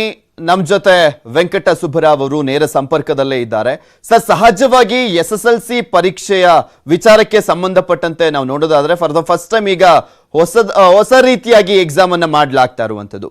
ಭಾಷೆ ಆಧಾರಿತವಾಗಿ ಮತ್ತೆ ಇನ್ನೊಂದ್ ಕಡೆ ವಿಷಯ ಆಧಾರಿತವಾಗಿ ಎಕ್ಸಾಮ್ ಅನ್ನ ಮಾಡ್ಲಾಗ್ತದೆ. ಇದ್ರ ಬಗ್ಗೆ ನಿಮ್ಮ ಒಪಿನಿಯನ್ ಏನು? ಯಾವ ರೀತಿಯಾಗಿ SSLC ವಿದ್ಯಾರ್ಥಿಗಳು ಇದಕ್ಕೆ ಪ್ರಿಪೇರ್ ಆಗ್ಬೇಕು ಅಂತ ಹೇಳ್ತೀರಾ ನೀವು? ಸರ್, ಮೊದಲನೇದು ನಾನು ಹೇಳ್ದಂಗೆ ಮೌಲ್ಯಮಾಪನ, ಈ ರೀತಿಯ ಮೌಲ್ಯಮಾಪನ ಇದು ತೀರಾ ಹೊಸದು. ಯಾಕೆಂದ್ರೆ ಇದು ಸರಿಯಾದ ಸಂಪೂರ್ಣವಾದ ಮೌಲ್ಯಮಾಪನ ಅಂತೂ ಆಗ್ಲಿಕ್ಕೆ ಸಾಧ್ಯ ಇಲ್ಲ ಈ ರೀತಿ ಮಾಡಿದ್ರೆ. ಆದರೆ ಈಗಿನ ಸ್ಥಿತಿನಲ್ಲಿ ಬೆಸ್ಟ್ ಯಾವ್ದು ಮಾಡ್ಬೋದು ಅದನ್ನ ಖಂಡಿತ ಅವರು ತಜ್ಞರ ಜೊತೆ ಮಾತಾಡಿ ಬೇರೆ ಬೇರೆ ಆಯಾಮದಲ್ಲಿ ನೋಡಿ ಮಾಡಿರ್ತಾರೆ. ಇಲ್ಲಿ 40 ಅಂಕಗಳ ಪ್ರಶ್ನೆಗಳಷ್ಟೇ ಬರೋದ್ರಿಂದ, ಮಾನ್ಯ ಸಚಿವರೇ ಹೇಳದಂಗೆ ಇದು ನೇರವಾದ ಪ್ರಶ್ನೆಗಳೇ ಇರೋದ್ರಿಂದ ಇದು ಜ್ಞಾನಾಧಾರಿತವಾದ ಪ್ರಶ್ನೆಗಳಷ್ಟೇ ಇರ್ತವೆ, ನಾಲೆಡ್ಜ್ ಬೇಸ್ಡ್ ಕ್ವಶನ್ಸ್ ಅಷ್ಟೇ ಇರ್ತವೆ ಅಂತ ಹೇಳಿದ್ದಾರೆ. ಆದ್ರಿಂದ ಹೆದರಿಕೆ ಪಡುವಂತ ಅವಶ್ಯಕತೆ ಇಲ್ಲ ಮಕ್ಕಳು. ಎರಡನೇದು, ಇದರ ಒಂದು ಸ್ಯಾಂಪಲ್ಸ್ ಏನಿದೆ, ಯಾವ ರೀತಿ ಪ್ರಶ್ನೆಗಳು ಬರ್ತದೆ ಅಂತ ಅದನ್ನ ಇಷ್ಟಲ್ಲೇ ಅವರು ಅನೌನ್ಸ್ ಮಾಡ್ತೀವಿ ಅಂತ ಹೇಳಿದ್ದಾರೆ. ಆದ್ರಿಂದ ದಯವಿಟ್ಟು ಆ ಮಾದರಿಯ ಪ್ರಶ್ನೆಗಳನ್ನಷ್ಟೇ ಕಲ್ತ್ಕೊಂಡ್ರೆ ಸಾಕು ಅನ್ಸುತ್ತೆ. ಆದ್ರಿಂದ ನಮ್ಗೆ ಸರಿಯಾಗಿ ಕ್ಲಾಸ್ ಆಗಿಲ್ಲ, ಆನ್ಲೈನ್ ಸಿಕ್ಕಿಲ್ಲ ಅನ್ನೋ ಹೆದರಿಕೆಯನ್ನ ಇದರಿಂದ ದೂರ ಮಾಡಬಹುದು. ಇದು ಮೊದಲನೇದು. ಅದರಿಂದ ಪರೀಕ್ಷೆ ಆಗೇ ಆಗತ್ತೆ ಅಂದ್ರೆ ದಯವಿಟ್ಟು ಎಸ್ಪೆಷಲಿ ನಮ್ಮ ಗ್ರಾಮೀಣ ಭಾಗದಂತ ಓದ್ತಾ ಇರುವಂತಹ ವಿದ್ಯಾರ್ಥಿಗಳು, ತಮ್ಮಲ್ಲಿ ಎಲ್ಲ ಶಕ್ತಿ ಇದೆ, ಪೊಟೆನ್ಶಿಯಲ್ ಇದೆ, ಗಾಬರಿ ಆಗ್ಬೇಡಿ. ಆ ಮಾದರಿ ಪ್ರಶ್ನೆಗಳನ್ನ ನೋಡಿ. ಮತ್ತೊಂದು ಸವಾಲು ಅಂದ್ರೆ ಸರ್, ಈಗ 3 ಸಬ್ಜೆಕ್ಟ್ ಗಳನ್ನ ಒಂದೊಂದೇ ಸಲ ಓದ್ಬಿಟ್ಟು ಹೇಗೆ ಎಕ್ಸಾಮ್ ಗಳನ್ನ ಬರೆಯುವಂತದ್ದು ಅನ್ನುವಂತ ಟೆನ್ಷನ್ ಕೆಲವರಲ್ಲಿ ಸಹಜವಾಗಿ ಕಾಡ್ತಾ ಇದೆ, ಪೋಷಕರಲ್ಲೂ ಕೂಡ ಅಷ್ಟೇ. ಈಗ ವಿಷಯಾಧಾರಿತ ಸೋಷಿಯಲ್ ಸೈನ್ಸು ಮತ್ತೆ ಸೈನ್ಸು ಮತ್ತೆ ಮ್ಯಾಥಮೆಟಿಕ್ಸ್, ಈ 3 ಕೂಡ ಒಂದ್ ರೀತಿಯಾಗಿ ಡಿಫಿಕಲ್ಟ್. ಈ 3 ಸಬ್ಜೆಕ್ಟ್ಗಳು ಕೂಡ ಒಂದೇ ಸಲ ಹೇಗೆ ಪ್ರಿಪೇರ್ ಆಗ್ಬಿಟ್ಟು ಬರೆಯೋಕ್ಕಾಗತ್ತೆ? ಮತ್ತು ಒಂದ್ ಕಡೆ ಈ ಭಾಷೆ ಆಧಾರಿತವಾಗಿ ನೋಡೋದಂತ ಸಂದರ್ಭದಲ್ಲೂ ಅದೇ ರೀತಿಯಾದಂತ ಸವಾಲು. ಹೌದು ಸರ್, ಹೌದು ಸರ್, ಅದೇನೆ ಈ ರೀತಿಯ ಒಂದು ಮೌಲ್ಯಮಾಪನ ಎಲ್ಲರಿಗೂ ಹೊಸದು ಯೋಚನೆ ಮಾಡ್ತಾ ಇರೋದು. ಆದ್ರೆ ಒಂದು ಸಮಾಧಾನ ನಾನು ಹೇಳ್ದಂಗೆ, ಇದು ಬರೀ ಜ್ಞಾನಾಧಾರಿತ ಪ್ರಶ್ನೆಗಳಿಗಷ್ಟೇ ಸೀಮಿತ ಆಗಿರೋದ್ರಿಂದ ಇದನ್ನ ಬೇರೆಯ ರೀತಿಯ ಒಂದು ಸ್ಪರ್ಧಾತ್ಮಕ ಪರೀಕ್ಷೆ ಅಂತಾನೆ ಇಟ್ಕೊಳ್ಳಿ ಮಕ್ಕಳೇ. ಅವಾಗ ಅದು ಬಹಳ ಸುಲಭ ಆಗ್ತದೆ ಅಂತ ಅನಿಸ್ತದೆ ನನಗೆ. ಅಂದ್ರೆ ನಿಮಗೆ ಸಂಪೂರ್ಣವಾಗಿ 3 ಗಂಟೆಯ ಪರೀಕ್ಷೆ ಇದ್ದಾಗ, 100 ಮಾರ್ಕ್ಸ್ 80 ಮಾರ್ಕ್ಸ್ ಪರೀಕ್ಷೆ ಇದ್ದಾಗ ನೀವು ಹೆಚ್ಚು ಗಮನವನ್ನ ನಾಲೆಡ್ಜ್, ಕಾಂಪ್ರಿಹೆನ್ಷನ್, ಸ್ಕಿಲ್, ಅಪ್ಲಿಕೇಶನ್ ಎಲ್ಲ ಕೊಡ್ಬೇಕಾಗಿತ್ತು. ಆದ್ದರಿಂದ ಒಂದೊಂದು ಪರೀಕ್ಷೆಗೂ ಹೆಚ್ಚು ಸಮಯ ಕೊಡ್ಲೇಬೇಕಾಗಿತ್ತು, ಓದಲೇಬೇಕಾಗಿತ್ತು. ಆದ್ರೆ ಇದು ಜ್ಞಾನಾಧಾರಿತ ಪ್ರಶ್ನೆ ಅಷ್ಟೇ ಆದ್ದರಿಂದ, ಇದು ಬರೀ ಆಬ್ಜೆಕ್ಟಿವ್ ಟೈಪ್ ಕ್ವಶನ್ಸ್ ಅಷ್ಟೇ ಆದ್ದರಿಂದ ಇದನ್ನ ಒಂದು ಸ್ಪರ್ಧಾತ್ಮಕ ಪರೀಕ್ಷೆ ತರಾನೇ ಕನ್ಸಿಡರ್ ಮಾಡಿದರೆ ನಿಮಗೆ ಧೈರ್ಯ ಬರುತ್ತೆ. ಆಮೇಲೆ ಅವ್ರ ಆ ಸ್ಯಾಂಪಲ್ಸ್ ಕೊಡ್ತಿರೋದ್ರಿಂದ ಆ ಸ್ಯಾಂಪಲ್ಸ್ ಅಷ್ಟೇ ಓದಿ ಧೈರ್ಯ ಬರುತ್ತೆ. ಇದು ಧೈರ್ಯದ ಮಾತು ಸರ್. ಆದರೆ ಇಲ್ಲಿ ಪ್ರಶ್ನೆ ಇರೋದು ಬೇರೆ. ಈಗ ನಾನೇ SSLC ಓದ್ತಾ ಇದ್ರೆ ಬೇರೆ ಓದ್ತಿದ್ರು, ಈ ತರ ಸಸ್ಪೆನ್ಸ್ ಅಲ್ಲಿ ಇಟ್ರೆ ಮಕ್ಕಳನ್ನ ಸಹಜವಾಗಿ ಗಾಬರಿ ಆಗುತ್ತೆ ಸರ್. ಯಾಕೆಂದ್ರೆ ಈಗ ಮತ್ತೆ ನಾನು ಜುಲೈನಲ್ಲಿ ಆಗತ್ತಾ, ಸರಿಯಾದ ಉತ್ತರ ಯಾರಿಗೂ ಗೊತ್ತಿಲ್ಲ. ಯಾಕೆಂದ್ರೆ ಮುಂದೆ ಸಿಚುವೇಶನ್ ನೋಡ್ಕೊಂಡು ಹೇಳ್ಬೇಕು ಅಂತಾರೆ. ಈ ತರ ಇದ್ದಾಗ ಎಲ್ಲ ಒಂದ್ ಕಡೆ ಮಕ್ಕಳಿಗೆ ತುಂಬಾನೇ ಗೊಂದಲ ಆಗುತ್ತೆ ಅನ್ಸುತ್ತೆ ಸರ್. ಆಮೇಲೆ ಮೈನ್ ಇನ್ನೊಂದೇನು ಅಂದ್ರೆ ಸರ್, ಇನ್ನೊಂದೇನ್ ವಿಚಾರ ಅಂದ್ರೆ, ಈಗ ಮ್ಯಾಥ್ಸ್ ನ ವಿಚಾರಕ್ಕೆ ಸಂಬಂಧಪಟ್ಟಂತೆ ನಾವು ತಗೊಳ್ಳೋದಾದ್ರೆ ಮ್ಯಾಥ್ಸ್ಗೆ ತುಂಬಾ ಟೈಮ್ ಹಿಡಿದು ಬಿಡುತ್ತೆ. ಆ ಲೆಕ್ಕಾಚಾರಗಳನ್ನು ಹಾಕೊಂಡು ಆ ಟೈಮಲ್ಲಿ ನಾವು 40 ಮಾರ್ಕ್ಸಿಗೆ ಫುಲ್ಫಿಲ್ ಮಾಡೋ ಅಷ್ಟೊತ್ತಿಗೆ ಇನ್ನು ಉಳಿದಂತೆ ಸಮಾಜ ವಿಜ್ಞಾನ ಆಗಿರ್ಬೋದು, ವಿಜ್ಞಾನ ಆಗಿರ್ಬೋದು, ಈ ಒಂದು 40 ಅಂಕಗಳಿಗೆ ಅಟೆಂಡ್ ಮಾಡೋ ಅಷ್ಟೊತ್ತಿಗೆ ಕೆಲವರಿಗೆ ತುಂಬಾ ಕಷ್ಟ ಆಗ್ಬಿಡುತ್ತೆ. ಈ ರೀತಿಯಾಗಿ ಎಲ್ಲದೂ ಕೂಡ ಕಷ್ಟವಾದಂಥ ಸಬ್ಜೆಕ್ಟ್ಸ್ಗಳೇ ಆಗಿರುತ್ತೆ ಕೆಲವೊಂದು, ವಿಜ್ಞಾನ ಮತ್ತೆ ಮ್ಯಾಥ್ಸು ಕಂಪೇರಿಟಿವ್ಲಿ ನಾವು ಸೋಷಿಯಲ್ ಸೈನ್ಸ್ ಅನ್ನ ನೋಡ್ಬೇಕಾದ್ರೆ ಅಲ್ಲಿ ಟೈಮ್ ಕಿಲ್ ಆಗ್ಬಿಡುವಂತ ಒಂದು ಆತಂಕನೂ ಕೂಡ ಸಹಜವಾಗಿ ಪೋಷಕರಲ್ಲಿ ಇರುತ್ತೆ. ನನ್ನ ಮಗ ಯಾವ ರೀತಿಯಾಗಿ ಇದನ್ನ ಬ್ಯಾಲೆನ್ಸ್ ಮಾಡ್ತಾನೆ ಅಂತ. ಹೌದು ಸರ್. ಇವಾಗ ಒಂದು ಸಮಾಧಾನದ ವಿಷಯ ಅಂತಂದ್ರೆ ಮಾರ್ಕ್ಸ್ ಅಲ್ಲ, ಗ್ರೇಡ್ ಕೊಡ್ತಾ ಇರೋದ್ರಿಂದ ಅದು ಮೊದಲನೇದು. ಆಮೇಲೆ ಎರಡನೇದು ನಾನು ಮತ್ತೆ ಹೇಳ್ದಂಗೆನೆ ಇದನ್ನ ಅವರು ಒಂದು ಸ್ಪರ್ಧಾತ್ಮಕ ಪರೀಕ್ಷೆ ಅಂತಲೇ ತಗೊಳ್ಳಿ, SSLC ಪರೀಕ್ಷೆ ಅಂತ ತಗೊಳೋದು ಬೇಡ. ಅದೇ ರೀತಿಲೇ ಪ್ರಿಪೇರ್ ಆಗೋದು ಒಂದು. ಎರಡನೇದು ಅವರ ಮಾನ್ಯ ಸಚಿವರೇ ಹೇಳ್ದಂಗೆ ಯಾರು ವಿಜ್ಞಾನ ಭಾಗಕ್ಕೆ ಹೋಗ್ಬೇಕು, ಯಾರು ಕಾಮರ್ಸ್ ಹೋಗ್ಬೇಕು, ಹಿಸ್ಟ್ರಿಗೆ ಹೋಗ್ಬೇಕು, ಈ ತರದವ್ರಿಗೆ ಅನುಕೂಲ ಆಗುತ್ತೆ. ಆರ್ಟ್ಸ್ ಹೋಗ್ಬೇಕು, ಇವ್ರಿಗೆ ಅನುಕೂಲ ಆಗುತ್ತೆ ಅಂತ ಹೇಳಿದ್ದಾರೆ. ಆದ್ರಿಂದ ಈ 40 ಅಂಕದ ಪ್ರಶ್ನೆಗಳಲ್ಲೂ ಗಣಿತವನ್ನ ಯಾರು ಸರಿಯಾಗಿ ಮಾಡಕ್ ಆಗೋದಿಲ್ಲ ಅಂತ ಅವರೇ ಅನ್ಕೊಳ್ತಾರೆ. ಅವರು ಬೇರೆ ಕೋರ್ಸ್ಗಳಿಗೆ ಹೋಗೋದಕ್ಕೆ ಅವಕಾಶ ಆಗತ್ತೇನೋ ಅಂತ ಅನ್ಸುತ್ತೆ. ಆದ್ರೆ ಇದು ಸರಿ ಅಲ್ಲ, ನಮ್ಗೆ ಗೊತ್ತಿದೆ. ಆದ್ರೆ ಇದು ಆ ಮಕ್ಕಳಿಗೆ ಒಂದು ಹೌದು ನನಗೆ ಗಣಿತದಲ್ಲಿ ಇದು ಕಷ್ಟ ಅನ್ಸುತ್ತೆ, ಈ ಭಾಗಕ್ಕೆ ಹೋಗ್ಬೋದು ಅಂತ ಅಷ್ಟೇ ಡಿಸೈಡ್ ಮಾಡೋದಕ್ಕೆ ಈ ಪರೀಕ್ಷೆ ಆಗತ್ತೆ ಹೊರತು ಇದನ್ನ ನಾವು SSLC ಪರೀಕ್ಷೆ ಅಂತ ಕನ್ಸಿಡರ್ ಮಾಡಕ್ ಆಗತ್ತಾ ಬರೀ ಜ್ಞಾನಾಧಾರಿತವಾಗಿ ಅಂತ ಪ್ರಶ್ನೆ ಬರುತ್ತೆ ಸರ್ ಇದರಲ್ಲಿ. ಸರ್ ಮತ್ತೊಂದು ಇಲ್ಲಿ ಓಕೆ, ಈಗ ಎಕ್ಸಾಮ್ಸ್ ನ ಯಾವ ರೀತಿಯಾಗಿ ಮಾಡಬೇಕು ಅಂತ ಒಂದು ಸ್ಪಷ್ಟವಾದಂತ ಚಿತ್ರಣವನ್ನ ಇಲ್ಲಿ ಶಿಕ್ಷಣ ಸಚಿವರು ಮುಂದಿಟ್ರು. ಏನಾದ್ರೂ ಸಿಲೆಬಸ್ ನ ವಿಚಾರಕ್ಕೆ ಸಂಬಂಧಪಟ್ಟಂತೆ, ಯಾಕೆಂದ್ರೆ 40 ಮಾರ್ಕ್ಸ್ ಆಗಿರೋದ್ರಿಂದ ವಿಷಯಾಧಾರಿತ ವಿಚಾರದಲ್ಲಿ ಅವರ ಜ್ಞಾನದ ಟೆಸ್ಟ್ ಆದಂತೆ ಕಾಣಿಸ್ತಾ ಇದೆ, ಸ್ಪರ್ಧಾತ್ಮಕ ಎಕ್ಸಾಮ್ ರೀತಿಯಲ್ಲಿ ಕಾಣಿಸ್ತಾ ಇರುವಂತ ಹಿನ್ನೆಲೆಯಲ್ಲಿ ಸಿಲೆಬಸ್ ನ ವಿಚಾರಕ್ಕೆ ಸಂಬಂಧಪಟ್ಟಂತೆ ಪರ್ಟಿಕ್ಯುಲರ್ಲಿ ಈ ಒಂದು ಸಿಲೆಬಸ್ ನ ಫಿಕ್ಸ್ ಮಾಡಿ ಒಂದ್ ರೀತಿಯಾಗಿ ಅದರ ಬಗ್ಗೆ ಸ್ಪಷ್ಟನೆ ಕೊಟ್ರೆ ಸರಿ ಅನ್ಸುತ್ತಾ? ಹೌದು ಸರ್, ಕೊಡ್ಬೇಕಾಗತ್ತೆ ಸರ್. ಅದನ್ನ ಅವ್ರು ಹೇಳಿದಾರಲ್ಲ, ಅದನ್ನ ಕಾದ್ ನೋಡ್ಬೇಕಾಗತ್ತೆ. ಒಂದು ಸಿಲೆಬಸ್ ಸ್ಪಷ್ಟನೆ ಕೊಡ್ಬೇಕಾಗತ್ತೆ. ಆಮೇಲೆ ಎರಡನೇದು ಯಾವ ಮಾದರಿಯ ಪ್ರಶ್ನೆಗಳನ್ನ ಕೇಳ್ತೀವಿ, ಅದು ಯಾಕೆಂದ್ರೆ ಅವರೇ ಬಹಳ ಮಾತನಾಡಿಸ್ತಾ ಹೋಗ್ತೀನಿ. ಒಬ್ರು ಸ್ಟೂಡೆಂಟ್ ಕರೆಯನ್ನ ಮಾಡಿದ್ದಾರೆ, ನಿಸರ್ಗ ಅಂತ, ತುಮಕೂರಿಂದ ಕರೆಯನ್ನ ಮಾಡಿದ್ದಾರೆ. ನಮಸ್ಕಾರ ನಿಸರ್ಗ. ನಮಸ್ತೆ. ಹೇಳಿ. ಸರ್, ನಾನು ಸೆಕೆಂಡ್ ಇಯರ್ ಓದ್ತಾ ಇದ್ದೀನಿ, ರಿಪೀಟ್ ಎಕ್ಸಾಮ್ ಕಟ್ಟಿದ್ದೀನಿ. ಬೇರೆಯವ್ರಿಗೆಲ್ಲ ಎಕ್ಸಾಮ್ ಕ್ಯಾನ್ಸಲ್ ಮಾಡಿದ್ದಾರೆ, ಅವ್ರು ಇನ್ನೂ ಫ್ರೆಶರು, ಈ ಸಲ ಓದಿದ್ದಾರೆ. ಹೌದು, 2 years ಇಂದ ಪ್ರಾಕ್ಟೀಸ್ ಮಾಡ್ತಾ ಇದೀವಿ, ನಾವು ಮತ್ತೆ ಎಕ್ಸಾಮ್ ಬರಿಬೇಕು ಅಂತ ಹೇಳ್ತಾ ಇದಾರೆ. ಇದು ಯಾವ ತರ ಅಂತ? ಅದೇ ನಿಮಗೆ ಮತ್ತೆ ಎಕ್ಸಾಮ್ಸ್ ಇದೆ. ಯಾವಾಗ ಅಂದ್ರೆ ಈಗ ಸೆಕೆಂಡ್ PUC ಎಕ್ಸಾಮ್ ಅವ್ರಿಗೆ ಕ್ಯಾನ್ಸಲ್ ಆಗಿದೆ ಅಲ್ವಾ? ಬಟ್ ಯಾರಿಗ ಇಷ್ಟ ಇಲ್ಲ ಈ ರೀತಿಯಾದಂತ ಎಕ್ಸಾಮ್, ಅಂದ್ರೆ A-B-C ಗ್ರೇಡ್ ಅನ್ನ ಕೊಡ್ತಾರೆ, ಅದಾದ ಆಧಾರದ ಮೇಲೆ ಅವರಿಗೆ ಒಂದು ಅವ್ರಿಗೆ ಗ್ರೇಡ್ ಯಾವುದು ಅಂತ ನಿರ್ಧಾರ ಆಗುತ್ತಲ್ಲ, ಅವ್ರಿಗೆ ಇಷ್ಟ ಇಲ್ಲದೆ ಓದಂತವ್ರಿಗೆ ಇಲ್ಲಿ ಸ್ಪೆಷಲಿ ಎಕ್ಸಾಮ್ ಅನ್ನ ಮಾಡ್ತಾರೆ. ಮತ್ತೆ ಯಾರು ಮಾಡ್ಸಲ್ಲ ಪೇರೆಂಟ್ಸ್ ಸದ್ಯಕ್ಕೆ, ಯಾಕಂದ್ರೆ ಪಾಸ್ ಆದ್ರೆ ಸಾಕು ಅಂತ ಕಾಯ್ತಾ ಇರ್ತಾರೆ. ನಾವು 2 years ಇಂದ ಪ್ರಾಕ್ಟೀಸ್ ಮಾಡ್ಕೊಂಡ್ ಬಂದು ನಮ್ಮನ್ನ ಮತ್ತೆ ಬರೀರಿ ಅಂತ ಹೇಳೋದು ಯಾವ ತರ? ಅವ್ರು ಮಾತ್ರ ಇನ್ನೂ ಫ್ರೆಶರು. ಓಕೆ, ವೆಂಕಟ ಸುಬ್ರಾವ್ ಅವರೇ, ನಿಮ್ಗೆ ಕೇಳಿಸ್ತು ಅನ್ಸುತ್ತೆ ವಿದ್ಯಾರ್ಥಿನಿಯ ಪ್ರಶ್ನೆ. ಸರ್, ಏನ್ ಹೇಳ್ತೀರಾ ಅವ್ರಿಗೆ? ನಿಸರ್ಗ ಅಮ್ಮ, ಇವಾಗ ಮೊದಲನೇದು ಅವ್ರು ಹೇಳ್ದಂಗೆ ಪರೀಕ್ಷೆ ಇರೋದಿಲ್ಲ. ನಿಮ್ಮ ಮೊದಲನೇ PUC ಆಧಾರದ ಮೇಲೆ, ಮೊದಲನೇ ವರ್ಷದ PUC ಆಧಾರದ ಮೇಲೆ ಎಲ್ಲರೂ ಪಾಸ್ ಆಗ್ತಾರೆ, ಗ್ರೇಡ್ ಬರುತ್ತೆ. ಯಾರಿಗೆ ಆ ಪರೀಕ್ಷೆ ಆ ಒಂದು ರಿಸಲ್ಟ್ ಇಷ್ಟ ಆಗೋದಿಲ್ವೋ ಅವರು ಮಾತ್ರ ಸನ್ನಿವೇಶಗಳು ಸರಿ ಹೋದ ಮೇಲೆ ಪರೀಕ್ಷೆನ ಬರಿಬಹುದು. ಆಪ್ಷನ್ ನಿಮ್ಮ ಹತ್ರನೇ ಇದೆ ಅಮ್ಮ ನಿಸರ್ಗ, ಗಾಬರಿ ಆಗೋ ಅವಶ್ಯಕತೆ ಇಲ್ಲ. ನಿಮಗೆ ಬಂದಿರೋ ಗ್ರೇಡು ಅಥವಾ ಇದು ನನಗೆ ಸರಿ ಇಲ್ಲ, ಬೇರೆ ಪರೀಕ್ಷೆ ಬರಿಬೇಕು ಅನ್ಸಿದ್ರೆ ಬರಿಬಹುದು, ಇಲ್ಲ ಬರಿದೇನೂ ಇರ್ಬೋದು. ಅರ್ಥ ಆಯ್ತಲ್ಲ? ಆದ್ರಿಂದ ನೀವು ಸೆಕೆಂಡ್ PUC ನಲ್ಲಿ ಇರೋದ್ರಿಂದ ನಿಮ್ಗೆ ಸ್ಪರ್ಧಾತ್ಮಕ ಪರೀಕ್ಷೆಗಳಿಗೋ ಅಥವಾ ವಿದೇಶಗಳಲ್ಲಿ ಓದ್ಬೇಕಾ ಅಥವಾ ವೃತ್ತಿಪರ ಕೋರ್ಸ್ಗಳಿಗೆ ತೊಂದರೆ ಆಗೋದಿಲ್ಲ. ಅದಕ್ಕೆ ಬೇರೆನೆ ಅರೇಂಜ್ಮೆಂಟ್ ಮಾಡ್ತಾರೆ ಅನ್ಸುತ್ತೆ, CET ಆ ಪರೀಕ್ಷೆಗಳಲ್ಲೇ ಮಾಡ್ತಾರೆ ಅನ್ಸುತ್ತೆ. ಸರ್, ಇಲ್ಲಿ ಸ್ಪೆಷಲಿ ಆ ರೀತಿಯಾದಂತ ಡೌಟ್ ನನಗೂ ಕೂಡ ಅವಾಗ್ಲೇ ಕಾಡ್ತಾ ಇತ್ತು. ಯಾಕೆಂದ್ರೆ ಓದ್ಸಲಿ ಎಲ್ಲ ಬರ್ದಂತವ್ರಿಗೆ ಮಾರ್ಕ್ಸ್ ಆಧಾರದಲ್ಲಿ ಅವರ ಮಾರ್ಕ್ಸ್ ಕಾರ್ಡ್ ಅಲ್ಲಿ ಎಂಟ್ರಿ ಆಗ್ತಾ ಇತ್ತು. ಬಟ್ ಈ ಬಾರಿ ಏನ್ ರಿಸಲ್ಟ್ ಇದೆ ಅದು ಗ್ರೇಡ್ ನ ಆಧಾರದ ಮೇಲೆ ಮೆನ್ಷನ್ ಆಗ್ತಾ ಇರುವಂತ ಹಿನ್ನೆಲೆಯಲ್ಲಿ ಇವರಿಗೆ ಯಾವ ರೀತಿಯಾಗಿ ಎಕ್ಸಾಮ್ ಮಾಡ್ಲಾಗುತ್ತೆ ಅನ್ನುವಂತ ಪ್ರಶ್ನೆ ಸಹಜವಾಗಿ ಸಾಕಷ್ಟು ಜನರಲ್ಲಿ ಕಾಡ್ತಾ ಇದ್ದಿದ್ದಂಥದ್ದು. ಇವನ್ ನೆಕ್ಸ್ಟ್ ಎಕ್ಸಾಮ್ ಬರೆಯುವಂತವ್ರಿಗೂ ಕೂಡ ಈ ರೀತಿಯಾಗಿ ಪ್ರಶ್ನೆ ಕಾಡ್ತಾ ಇತ್ತು. ಇದೊಂದು ರೀತಿಯಾಗಿ ಗೊಂದಲ ಇತ್ತು. ಅದಾದ್ಮೇಲೆ ಸ್ಪಷ್ಟನೆಯನ್ನ ಕೊಟ್ಟಿದ್ದಾರೆ. ಈಗ ಆಲ್ರೆಡಿ ಸರ್ಕಾರ ಕೂಡ ಆದೇಶವನ್ನ ಹೊರಡಿಸಿದೆ, ಅವರಿಗೆ ಮತ್ತೆ ಎಕ್ಸಾಮ್ ಬರಿಬೇಕಾದ್ರೆ ಅವಕಾಶವನ್ನ ಮಾಡ್ಕೊಡ್ತೀವಿ ಅಂತ. ಹೌದು ಸರ್. ಆಮೇಲೆ ಸರ್, ಈ ಮೌಲ್ಯಮಾಪನದ ರೀತಿ ನೀತಿಗಳು ಕಲಿಕೆಯ ಆಧಾರದ ಮೇಲೆ, ಕಲಿಕೆಯ ಮೆಥಡ್ ಮೇಲೆ ಬದಲಾಗ್ತಲೇ ಇರುತ್ತೆ. ಉದಾಹರಣೆಗೆ ಮೊದಲು ಬರೀ ಮಾರ್ಕ್ಸ್ ಅಲ್ಲಿ ಇತ್ತು, ಮಾರ್ಕ್ಸ್ ಪ್ಯಾಟರ್ನ್ ಚೇಂಜ್ ಆಯ್ತು, ಆಮೇಲೆ ಸಿಸಿಇ ಬಂತು, ಗ್ರೇಡ್ ಲೆವೆಲ್ ಬಂತು, ಇನ್ ಮುಂದೆ ಗ್ರೇಡ್ ಲೆವೆಲ್ ಕಂಟಿನ್ಯೂ ಆಗಬಹುದು. ಯಾಕಂದ್ರೆ ಹಲವಾರು ಪರೀಕ್ಷೆಗಳಲ್ಲಿ ಗ್ರೇಡ್ ಅಲ್ಲೇ ಇದೆ ಇವಾಗ್ಲೂ, ಅದರಿಂದ ಅದೇನು ತೊಂದರೆ ಆಗೋದಿಲ್ಲ ಅನ್ಸುತ್ತೆ ಸರ್ ನನಗೆ. ಸರ್, ಮತ್ತೊಂದು ವಿಚಾರ ಇಲ್ಲಿ, ನಾವು ಫಸ್ಟ್ PUC ಎಕ್ಸಾಮ್ ನ ಆಧಾರದ ಮೇಲೆ ಸೆಕೆಂಡ್ PUCಯ ಗ್ರೇಡ್ ಅನ್ನ ನಿರ್ಧಾರ ಮಾಡ್ತೀವಿ ಅಂತ ಏನ್ ಸುರೇಶ್ ಕುಮಾರ್ ಅವರು ಹೇಳಿದ್ದಾರೆ. ಓಕೆ, ಅವರು ಒಟ್ಟಿನಲ್ಲಿ ಯಾವುದು ಅಂತಿಮವಾಗಿ ನಮಗೆ ಸಾಧ್ಯವಾಗುತ್ತೋ ಅವರಿಗೆ ಗ್ರೇಡ್ ಅನ್ನ ಕೊಡ್ಲಿಕ್ಕೆ ಆ ರೀತಿಯಾಗಿ ನಿರ್ಧಾರವನ್ನ ಮಾಡ್ತೀವಿ ಅಂತ ಹೇಳಿದ್ದಾರೆ. Okay, right. ಬಟ್ ನಾವಿಲ್ಲಿ ಒಂದನ್ನ ಗಮನಿಸೋದಾದ್ರೆ, ಈಗ SSLC ವರ್ಗೂ ಕನ್ನಡ ಮೀಡಿಯಂ ಅಲ್ಲಿ ಓದಿರ್ತಾರೆ ಸ್ಟೂಡೆಂಟ್ಸು. ಫಸ್ಟ್ PUಗೆ ಇಂಗ್ಲಿಷ್ ಮೀಡಿಯಂ ಆಗ್ಬಿಡುತ್ತೆ ಕಂಪ್ಲೀಟ್ಲಿ.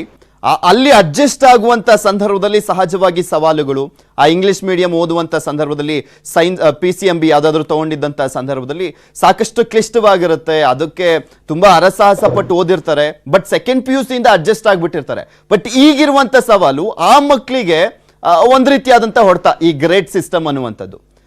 ಈ ಕನ್ನಡ ಮೀಡಿಯಂ ಅಲ್ಲಿ ಓದ್ಬಿಟ್ಟು ನೆಕ್ಸ್ಟ್ ಫಸ್ಟ್ PU ಎಲ್ಲ ಇಂಗ್ಲಿಷ್ ಮೀಡಿಯಂ ಅಲ್ಲಿ ಅಡ್ಜಸ್ಟ್ ಆಗಿ ನೆಕ್ಸ್ಟ್ ಸೆಕೆಂಡ್ PUC ತುಂಬಾ ಚೆನ್ನಾಗಿ ಓದ್ತಾ ಇದ್ರು. ಬಟ್ ಈಗ ಗ್ರೇಡ್ ಸಿಸ್ಟಮ್ ಅಲ್ಲಿ ಫಸ್ಟ್ PUC ಅನ್ನ ಕನ್ಸಿಡರ್ ಮಾಡ್ತಾ ಇರುವಂತದ್ದು ಹೊಡ್ತಾ ಬೀಳುತ್ತೆ. ಹೌದು ಸರ್, ಇದು ಖಂಡಿತ ಹೌದು.